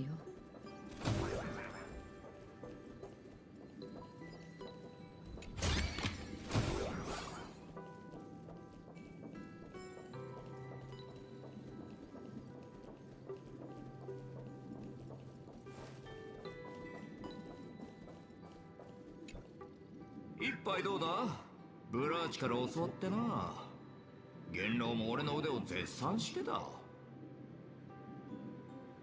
結構よ。列車を見つけた時、風化の呪いは全身に及んでた。姫子はきっととんでもない苦痛を味わったんだろうな。何も知らないのね。その日はあんたの娘の誕生日だったわ。運命とは皮肉なもんだ。それは彼女にとって最も孤独な誕生日だったわ。家族はそばにおらず、いずれ自分は音もなく崩れてしまう。何の痕跡も残さず、まるで最初から存在しなかったかのように消えてしまうの。それは死よりも恐ろしいことだった。彼女は家から飛び出し、星を追いかけようとしたわ。でも道に迷って闇の中を這い進むことになるの。体は濡れ、雑草が肌を切り、そして絵の世界の海岸で彼女はそれを見つけた。空を飛ぶ方法はいくらでもある。だが彼女は一番非現実的な方法を選び、残りの人生を無駄にした。いいえ、あの夜星は彼女に最高のプレゼントを送ってくれたの。この広い宇宙に未踏の地ほど美しいものはないわ。そこへたどり着けるのは請求列車だけよ。この設計図を見た感じ、研究してたのは列車だけじゃなさそうだな。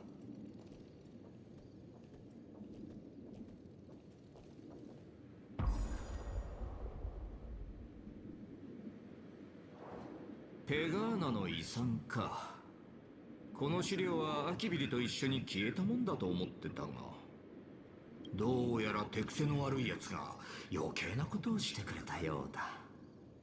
星を開くものを恐れてるの？その名前、姫子がつけたのか？ドリコのユーモアよりセンスが絶望的だな。古の時代、この人型兵器はペガーナがあまたの星を征服する際の力となった。奴らは侵略と破壊を繰り返し、それを開拓と呼んで美化したんだ。けど列車が見せてくれた光景だと、この巨人たちは列車と並び共に進んでたわ。道具の良し悪しは使う人次第よ。セプターが悲惨な戦いを引き起こすこともあれば、新たな世界を芽生えさせることだってあるわ。この頭がまだサイコロじゃなかった頃、俺もそう思ってた。だがその後、アキビリは死んだ。厄災前衛はテルミヌスのささやきを広め始め、ヌースも壊滅の誕生を阻止できなかった。空は全員敗北者ってことだ。あんたらはどうだろうな。楽しみにしとこう。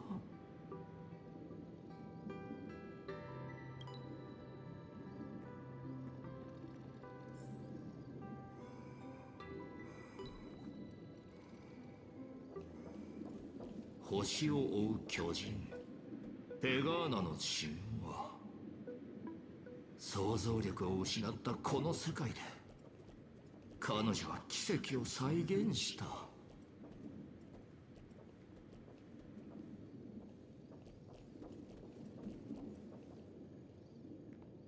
アキビリのやつはその作り方を堅くなに口にしなかった。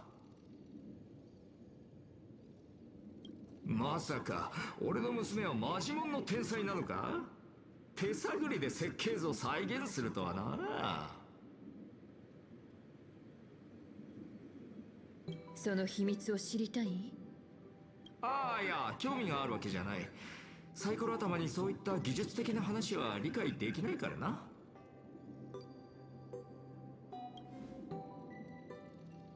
空に憧れながらも無力だった少女が星々を渡り歩く巨人を見たとき、その胸に何が芽生えたと思う？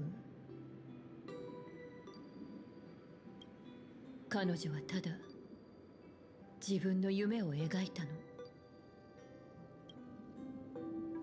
あんな風に自由で強い存在になりたい。つまりあれは例の兵器を再現したものじゃなく、姫子の自我の表れってことか？道理で不完全なわけだ。姫子はもう死んでるんだからな。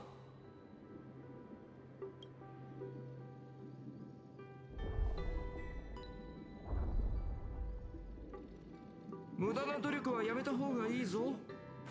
何やら小細工をしてるようだが、まるっとお見通しだ。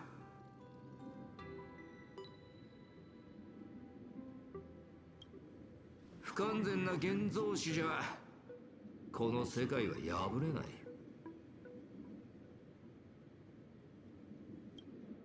ええ、そうね。でもそれはあんたも同じことよ。あんたはこの先に起こることを何一つ知らない。つまり現像のしようもない。私がどうやって列車を再び動かしたのか、幻月遊戯の終わりにどんな奇跡を目にしたのか、先へ進みたければ主導権を渡しなさい。他に選択肢がないことはよく分かってるはずよ。ああ、あんたが望むならこの絵はあんたのために姿を変えるさ。何しろこれはあんたが生まれるまでの一部始終なんだからな。そうだろ？さあ、姫子の次の人生へ進もう。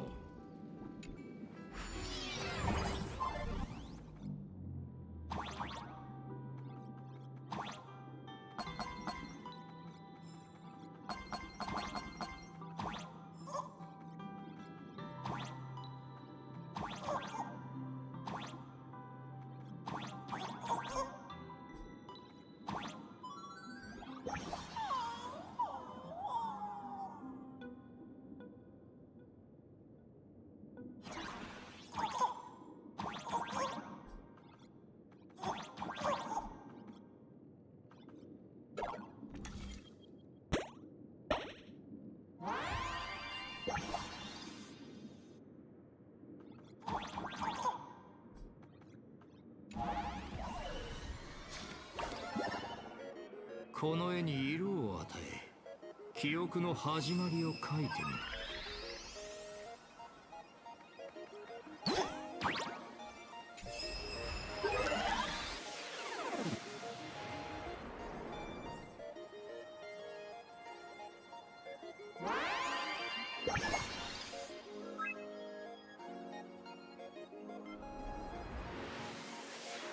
I was gonna say, isn't that gonna make it a bit too simple? 意外性ゼロだな。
姫子は幸運だった。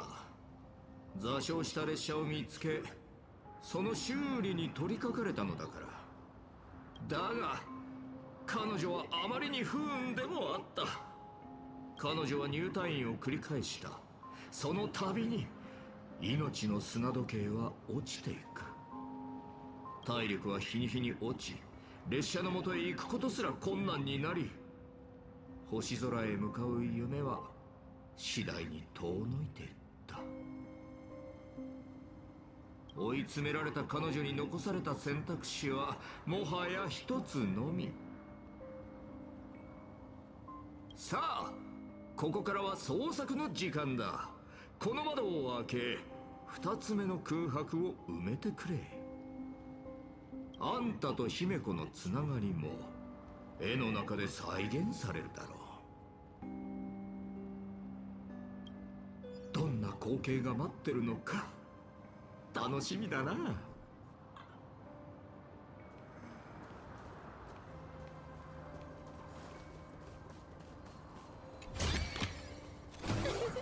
いいわね。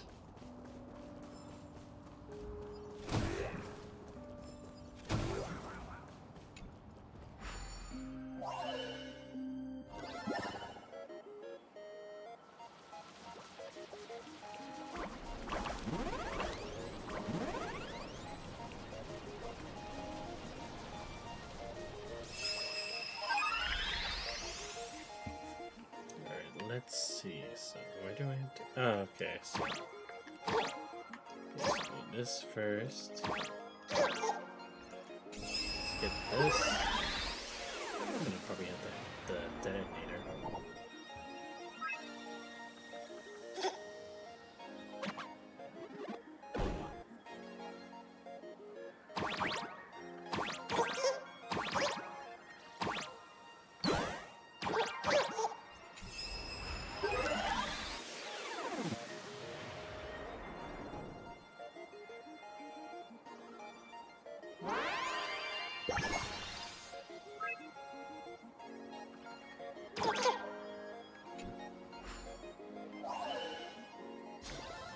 どうやら私の手助けは必要ないよね。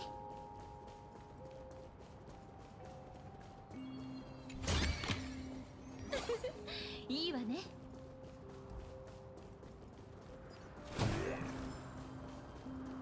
はっ、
また逃げ出すなんてこれで何度目ですか？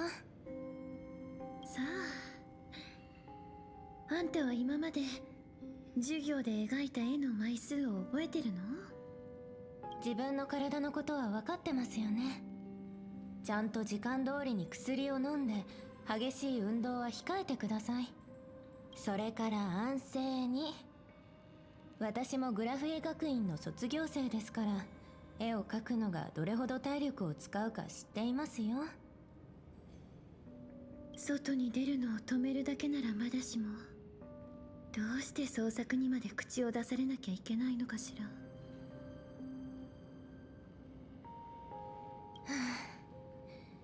これ以上無茶してまた先生に見つかってももうかばってあげませんよ。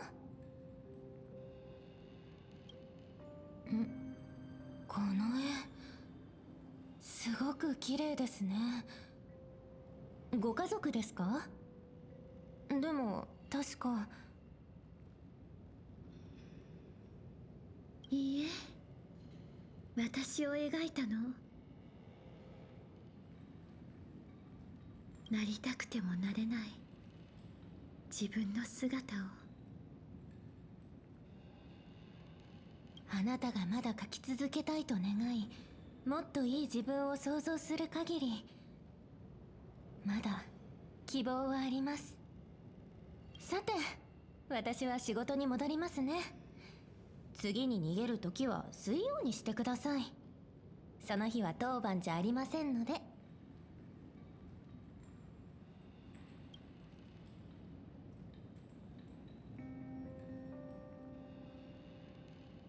ただいま。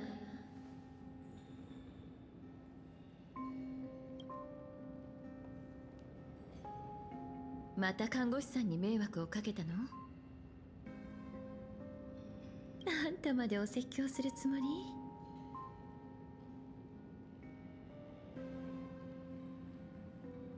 まさかその顔、何かいいことでもあったのかしら？別に何でもないわ。ただこの絵を見てたら出会った日のことをまた思い出したの。少しの知性と少しの希望を加えて、もう少しきれいに。ここにいくらか色を足して、あとはそうね、日誌に書かれてるナビゲーターってどんな感じなのかしら。逆境にあろうと悪に立ち向かう勇気、困難な局面でも前を見据え、それを乗り越える力、それからドリコや試験みたいに大人っぽくて落ち着いた雰囲気があるといいわね。姿を描き、私の記憶と七死人の物語を骨格にして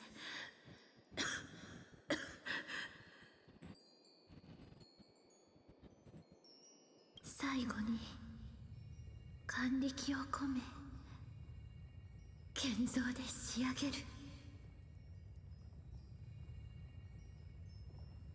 なんてあどけない顔立ちかしら。こんにちは、私の創造者。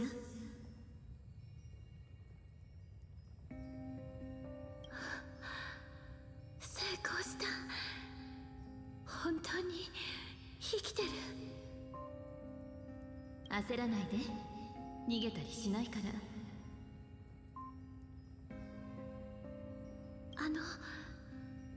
こんにちは。名前まだ名前をつけてなかったわね。ごめんなさい。まずは自己紹介からじゃない？姫子、村田姫子よ。会えて嬉しいわ、姫子。私のことは元子、あんたが手伝ってくれてるおかげで列車の修理は順調よ。そういえば排熱パイプの故障は直せたかしら。姫子に言われた通り胴体を交換するだけで済んだわ。それと私が何を持ってきたか当ててみて。これって列車の設計図。Okay. So she literally made her as like her proxy for that. Okay. I mean, it does make sense because again, it's like she was kind of like taking after it. It's like she had to have also had some way of learning about it at the same time. あと、製図道具にプロジェクター、思いつくものは全部持ってきたわ。症状がどんどん重くなってて、家に帰れる時間も少なくなってるでしょ。あんたのことだから列車が気になって仕方ないはずよ。入院中もきっと心はアトリエにあるはずだわ。だからいいことを思いついたの。いっそのことアトリエをここに移すのはどうかしら。夜はこのデスクで設計図を修正して私に指示を出して、昼は私が手足となって少しずつ修理を進めるわ。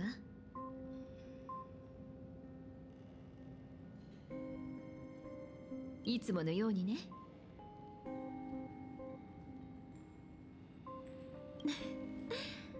ごめんなさい、心配かけて。気にしないで、たとえ失敗したって構わないのよ。こう考えましょう。いつか誰かが請求列車を直してくれるって。それは必ずしも私たちである必要はない。でも私たちの努力はきっとその誰かの助けになるはずよ。でも列車に約束したの、家に帰してあげるって。私は諦めたくない。分かってる。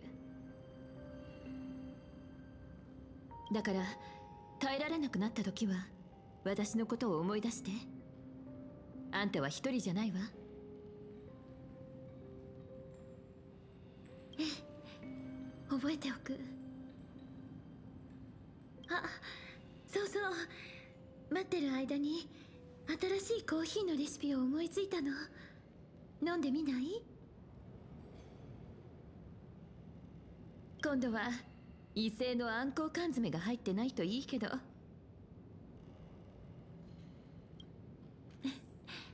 水を汲んでくるわ。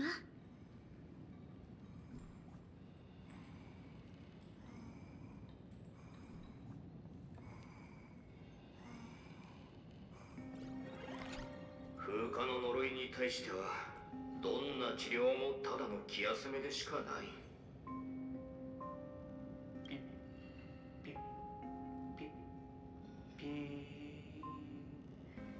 命なんてこんなもんだ。1秒前までは平静を装っていたが、次の瞬間にはメッキが剥がれる。何の前触れもなくな。最後まで彼女に付き添ってくれたこと、感謝しよう。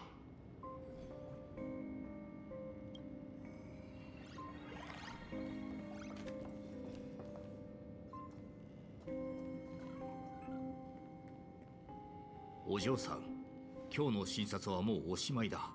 また明日来てくれ。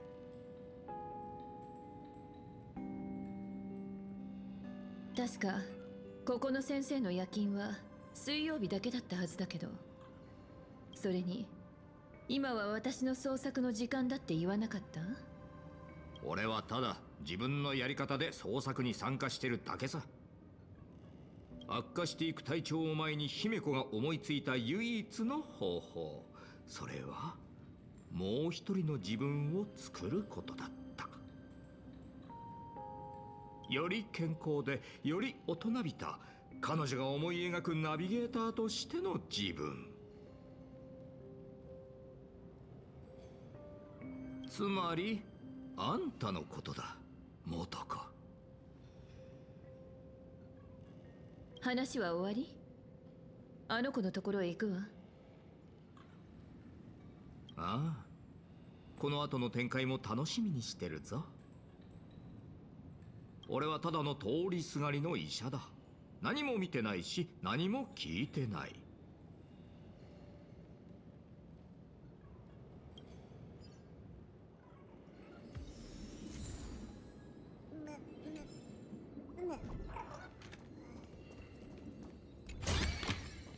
これも開拓ゆえの収穫ね。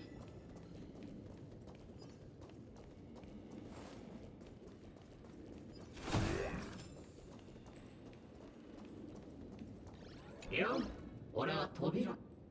開かずの扉の先に私の過去に喋る扉なんて出てこないわ。ただ少しファンタジーの色を加えただけだろ。そう叩かないで。ここは黄金、いくら悩みや苦しみがあってもここで吐き出して流すことはできないの。てっきり黄金のトイレの方を演じるかと思ってたわ。役選びには俺なりのこだわりがあるんでな。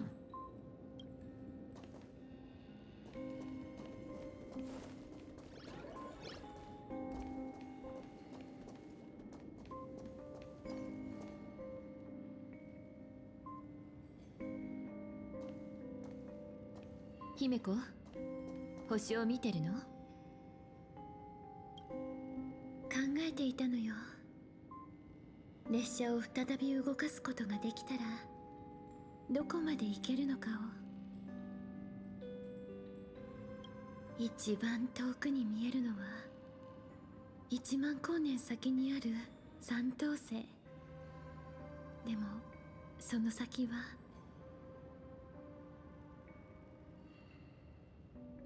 それより先の星空は自分の足で一歩ずつ進んで確かめるしかないわね。残された時間はもうあまりないわ。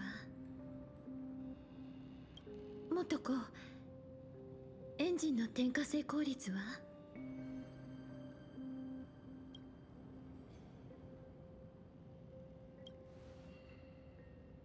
0.21%。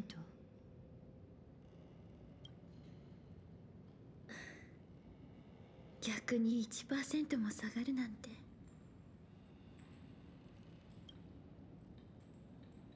列車を見つけたばかりの頃は私を乗せて空を走ってくれたのに、今はもうピクリとも動かない。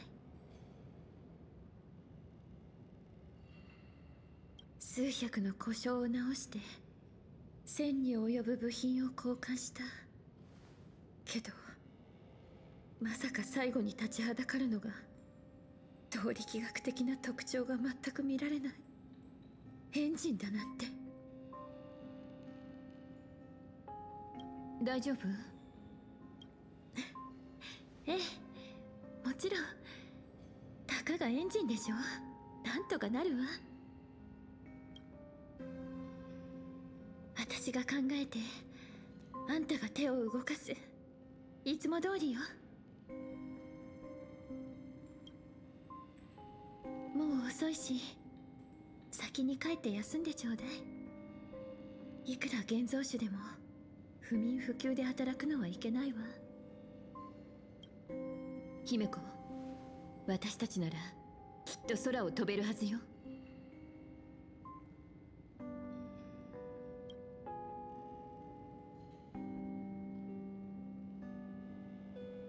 ええ。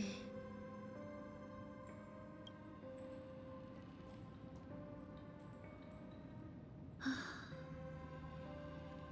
エンジン、私本当に列車を直せるのかしら。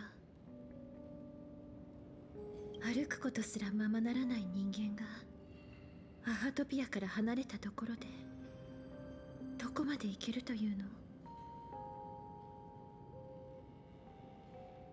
大気圏を抜けるとき、風化の呪いが好みを引き裂くかもしれない。私には請求列車があって、青函高校動力学の知識もナビゲーターの日誌も、それに元子だっている。旅立ちに必要なものは全て揃ってるのに、時間だけが足りない。ごめんなさい、元子。1万光年なんてあまりに遠すぎるわ。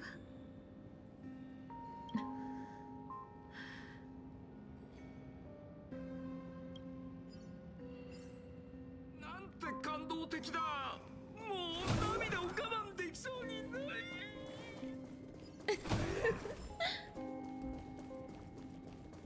ああ、わかったぞ。裏若き少女の最後、現像の友との絆。聞いた話だと、そんな風化の呪いが全身に広がる。いいわね。あらゆる薬を試したが、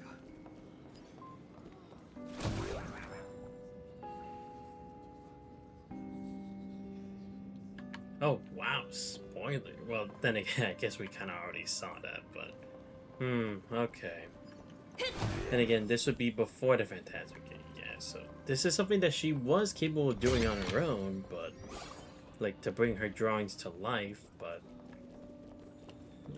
Yeah, again, it's like, we still never really got the answer, right? Like, what did Himiko wish for? Was it really for the whole weathering curse thing? Because... It's like, would it have been something that's simple?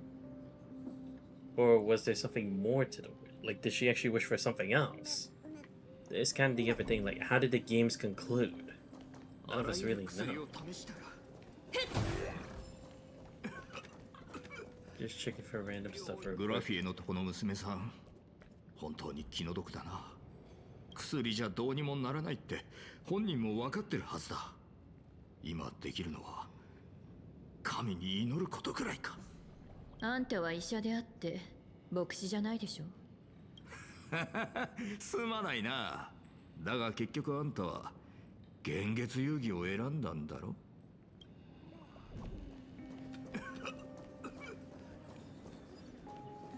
姫子、いいこと思いついたわ。ほら、月が満ちたでしょ。一緒に幻月遊戯に参加しない？全能の笑いの神様にお願いして直してもらうのよ。無駄よ、元子。私の先祖たちが何度も試してきたもの。遊戯の前夜に命を落とした者もいれば、戦いに敗れた者もいたわ。勝利を手にできたのはただ一人、村田博だけ。 Oh, right, because I was wondering, it's like, wouldn't someone have at least tried to do this on their own? Like, it just seemed like such a simple answer. It's like, Why did no one try it? I see, so there was... But someone actually did win. Interesting. But if I remember, it's like... This thing can't really be cured, right? Because it's like... there has to at least be some possibility of doing it. It's not like some kind of like all world shattering miracle, right? Because there are even limits considering it's like you get this power to do anything but only for a short amount of time, like a minute, right? けど残念ながら彼は失踪してしまったの。残された手記には優越では呪いを消せないと書いてあったわ。 Right, because I was also thinking of, even if she did find a cure, like it was a way to, why not explain that? Or like give hope for others if they were to have the Weathering Curse, but it didn't seem like that was the case either. At least not from like what we've seen in the area, but interesting, you went missing. Is it maybe like a cost of using such powers? But then again, it's like if the power failed it, they didn't actually use it for that, then what exactly happened to the person? ありがとう、元子。でも、私の願いは誰にも叶えられないの。たとえアイオンであっても。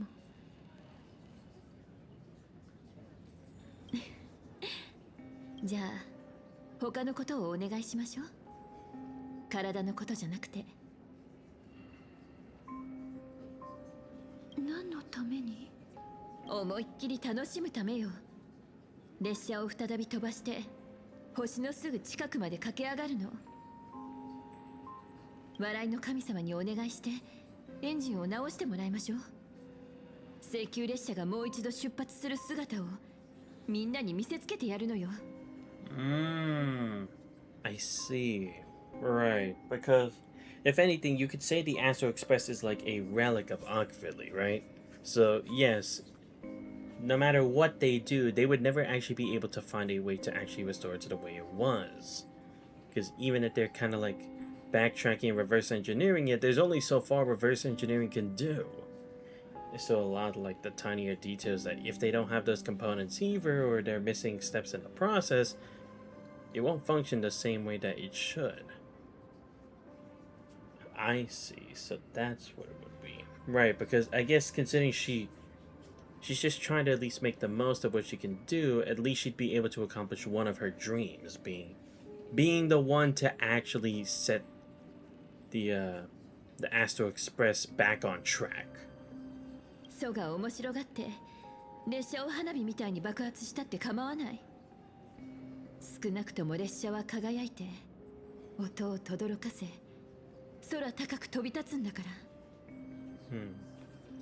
Again, like they said, it's like it seems like from what they're saying, it's like there was basically no one left in these ways. Because that's why I was kind of wondering. It's that I was under the assumption that maybe there were at least a couple of them left. Like I know some of them have been departing from the crew over time. Like we even saw that from some of the memories and like hints from Penacony, but we didn't know how far to the extent that it occurred or where it kept going. We knew they crash landed here and that they kind of got like they got a pep in their step again, but we didn't really know what the context of it was. But I see. By this point, there was practically no hope for the Express, and that their journey had basically ended. But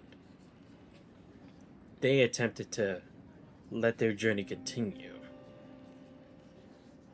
でも It's an interesting theory. どんな奇跡を起こすの？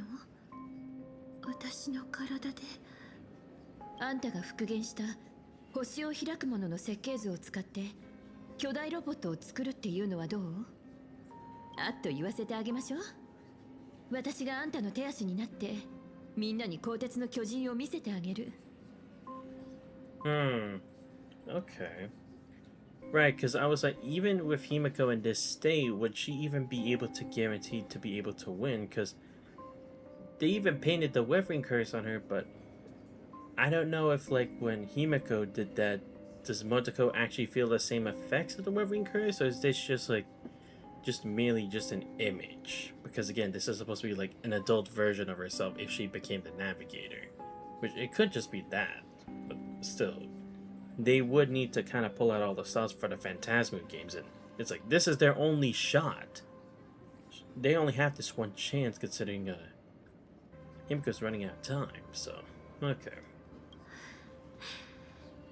especially since again with the Graphia family bloodline, she would have the power to make her drawings a reality. So being able to do it like that would give them an upper hand. あんたの家の金庫をこじ開けて仮面も持ってきたわ。まさか私に無駄足を踏ませる気じゃないわよね。元子の言う通りね。風化の呪いがどうにもならないのなら、せめて残された時間で一緒にあの夢を形にしましょう。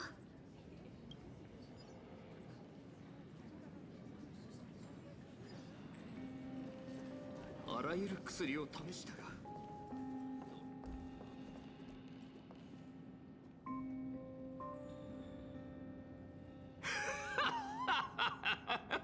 面白いな。あんたは想像以上に愉快なやつだ。誰もが神の手から何かを盗もうとする中、あんたはただ華々しい花火を打ち上げようとしたってことか。I mean, this is kind of the only way they think about it, right? Because, I mean, that's the thing. If it was just that no one had reached that point, then yes, I guess they would just obsess over the fact that, like, there has to be some way to cure it. But if even a god's power can't really do that, then I guess by then it's like, just make the most of what you can now. Even if it will end, it doesn't have to end on a low note. It can end in a high note, or you can at least go without regrets. そして俺のマナ娘はそんな馬鹿げた提案を受け入れた。なんて心揺さぶる物語だ。15年前現月遊戯に参加するためにあの子は一体何を諦めたと思う？生きる可能性を捨て、星空に触れる夢を諦め、今にも壊れそうな体を引きずりながら、ただあんたと共に一度きりの狂乱に身を投じたんだ。その結末は誰もが知ってる。さあ、ドキュメンタリー棺魔との決戦を楽しんでくれ。魔に見入られたかのように狂気に落ちた聖越者マーカス・アンチアリ。奴が血に染まる鳩川の通りで絵を描き殴る中、一人の死に瀕した少女とその現像の友が全ての力と心血を注いで奇跡を起こした。星を開く。それはあんたらの眼力によって形をなし、あの狂った盆栽を砕いた。勝者となった彼女はアッハに願った。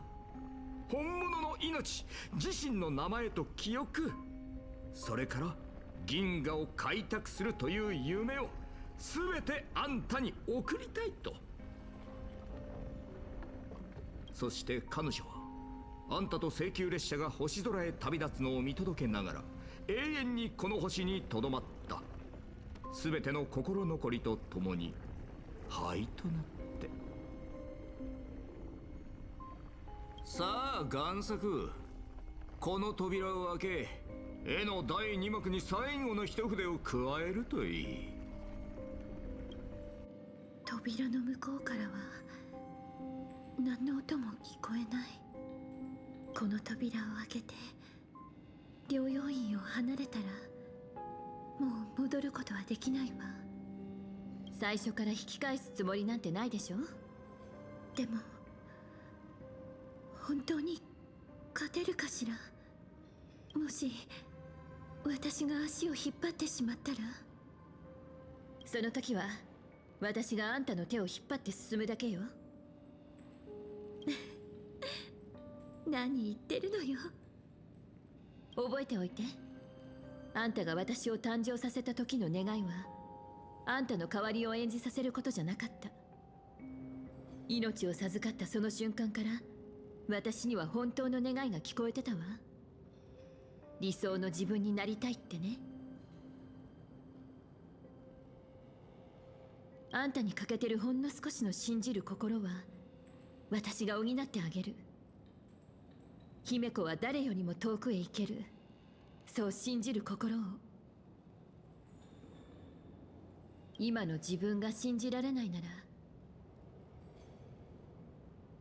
未来の私を信じて。ありがとう。もう怖くないわ。この戦いは勝利のためじゃない。今この瞬間も棺間が鳩川で好き勝手暴れてる。誰かが立ち上がらないといけないわ。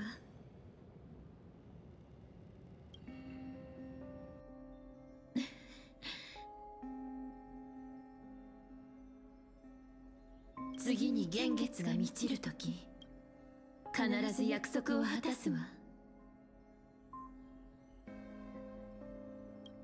物語をいっぱい抱えて聞かせに帰ってくるから。ええ、行きましょう。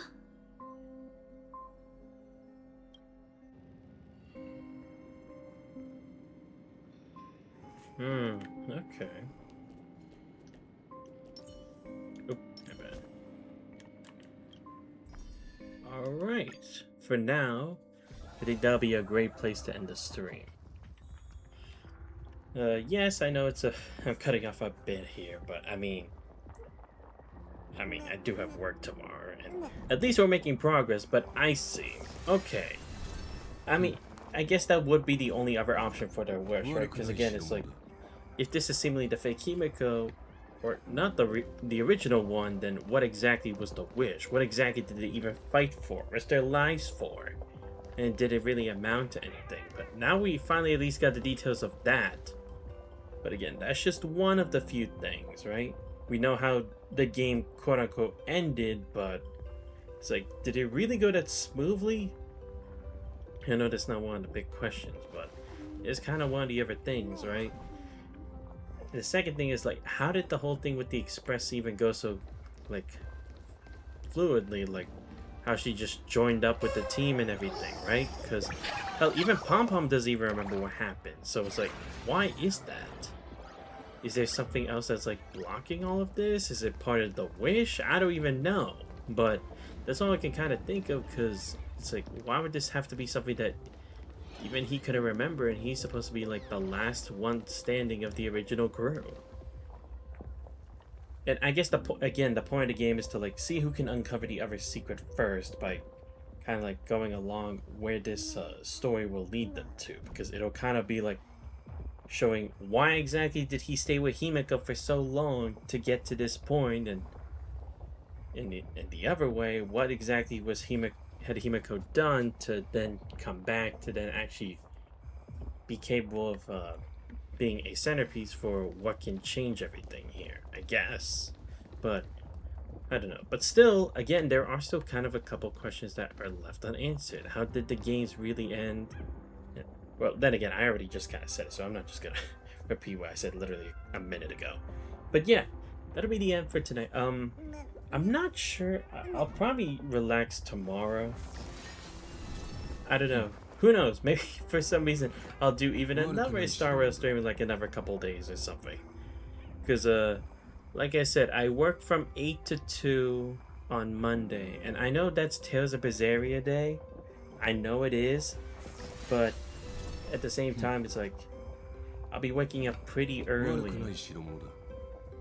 to then have to do that. So I don't know if I'd have the mentality to actually just go straight into that. Even you were to say, oh, but working from 10 to 5 is no different because you'll be done more later and have less time to actually focus on it. But I don't know. I guess it just depends on how I feel, really. Because, like I said, I could just do another Star Wars stream tomorrow, but just a bit earlier if I want to.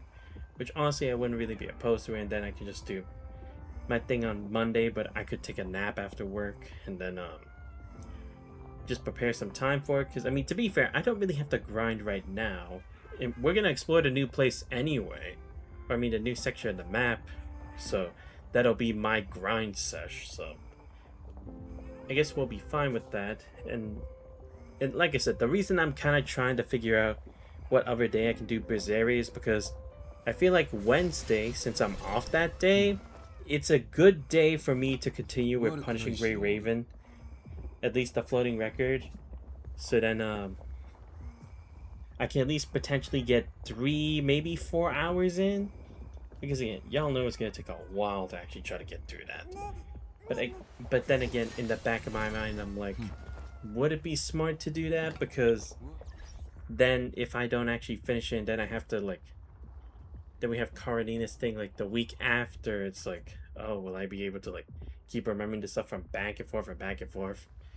Even though I think maybe one time we've had that scenario earlier in when I played PGR, because I was doing like the latest story chapters and then like the first chapters of the actual story, I guess, and also the collab. So I guess it wouldn't really be too much of a hassle. I would just have to give myself like little memo notes on that, but I don't know. Like I said, that's something I'll try to figure out, because luckily I can just take my time revolving ways, just grinding that on the side. And again, at some point I'll have to get the Honkai Impact 3rd, but I mean, to be fair, part 2 isn't really as like nail-biting or amazing as part 1, so it's like I can still kind of like let that pile on for a bit longer before I can actually go back to it. But anyway, I hope you all did enjoy the stream for tonight. Shout out to EUF for showing up. Great chat with you, man. And yeah, like I said, I'll try to figure out like a little bit of extra days to do that, and so then hopefully I can do a PGR stream on a Wednesday instead. Because like I said, I would feel more comfortable doing it on a guaranteed day where I have all the time to actually just voice the lines and then actually do all the fighting and all that stuff as we prepare for Karenina's update. But anyway, if you guys did enjoy the stream but already found the channel, please make sure to leave a follow. Much appreciated. Check out my YouTube channel. I posted a VOD. Subscribe to it as well. Join Discord if you guys not ready. Thanks to all those around the channel. But this has been Xander's Voice. I hope you guys have a great rest of your night. I'll see you guys next time. We're out.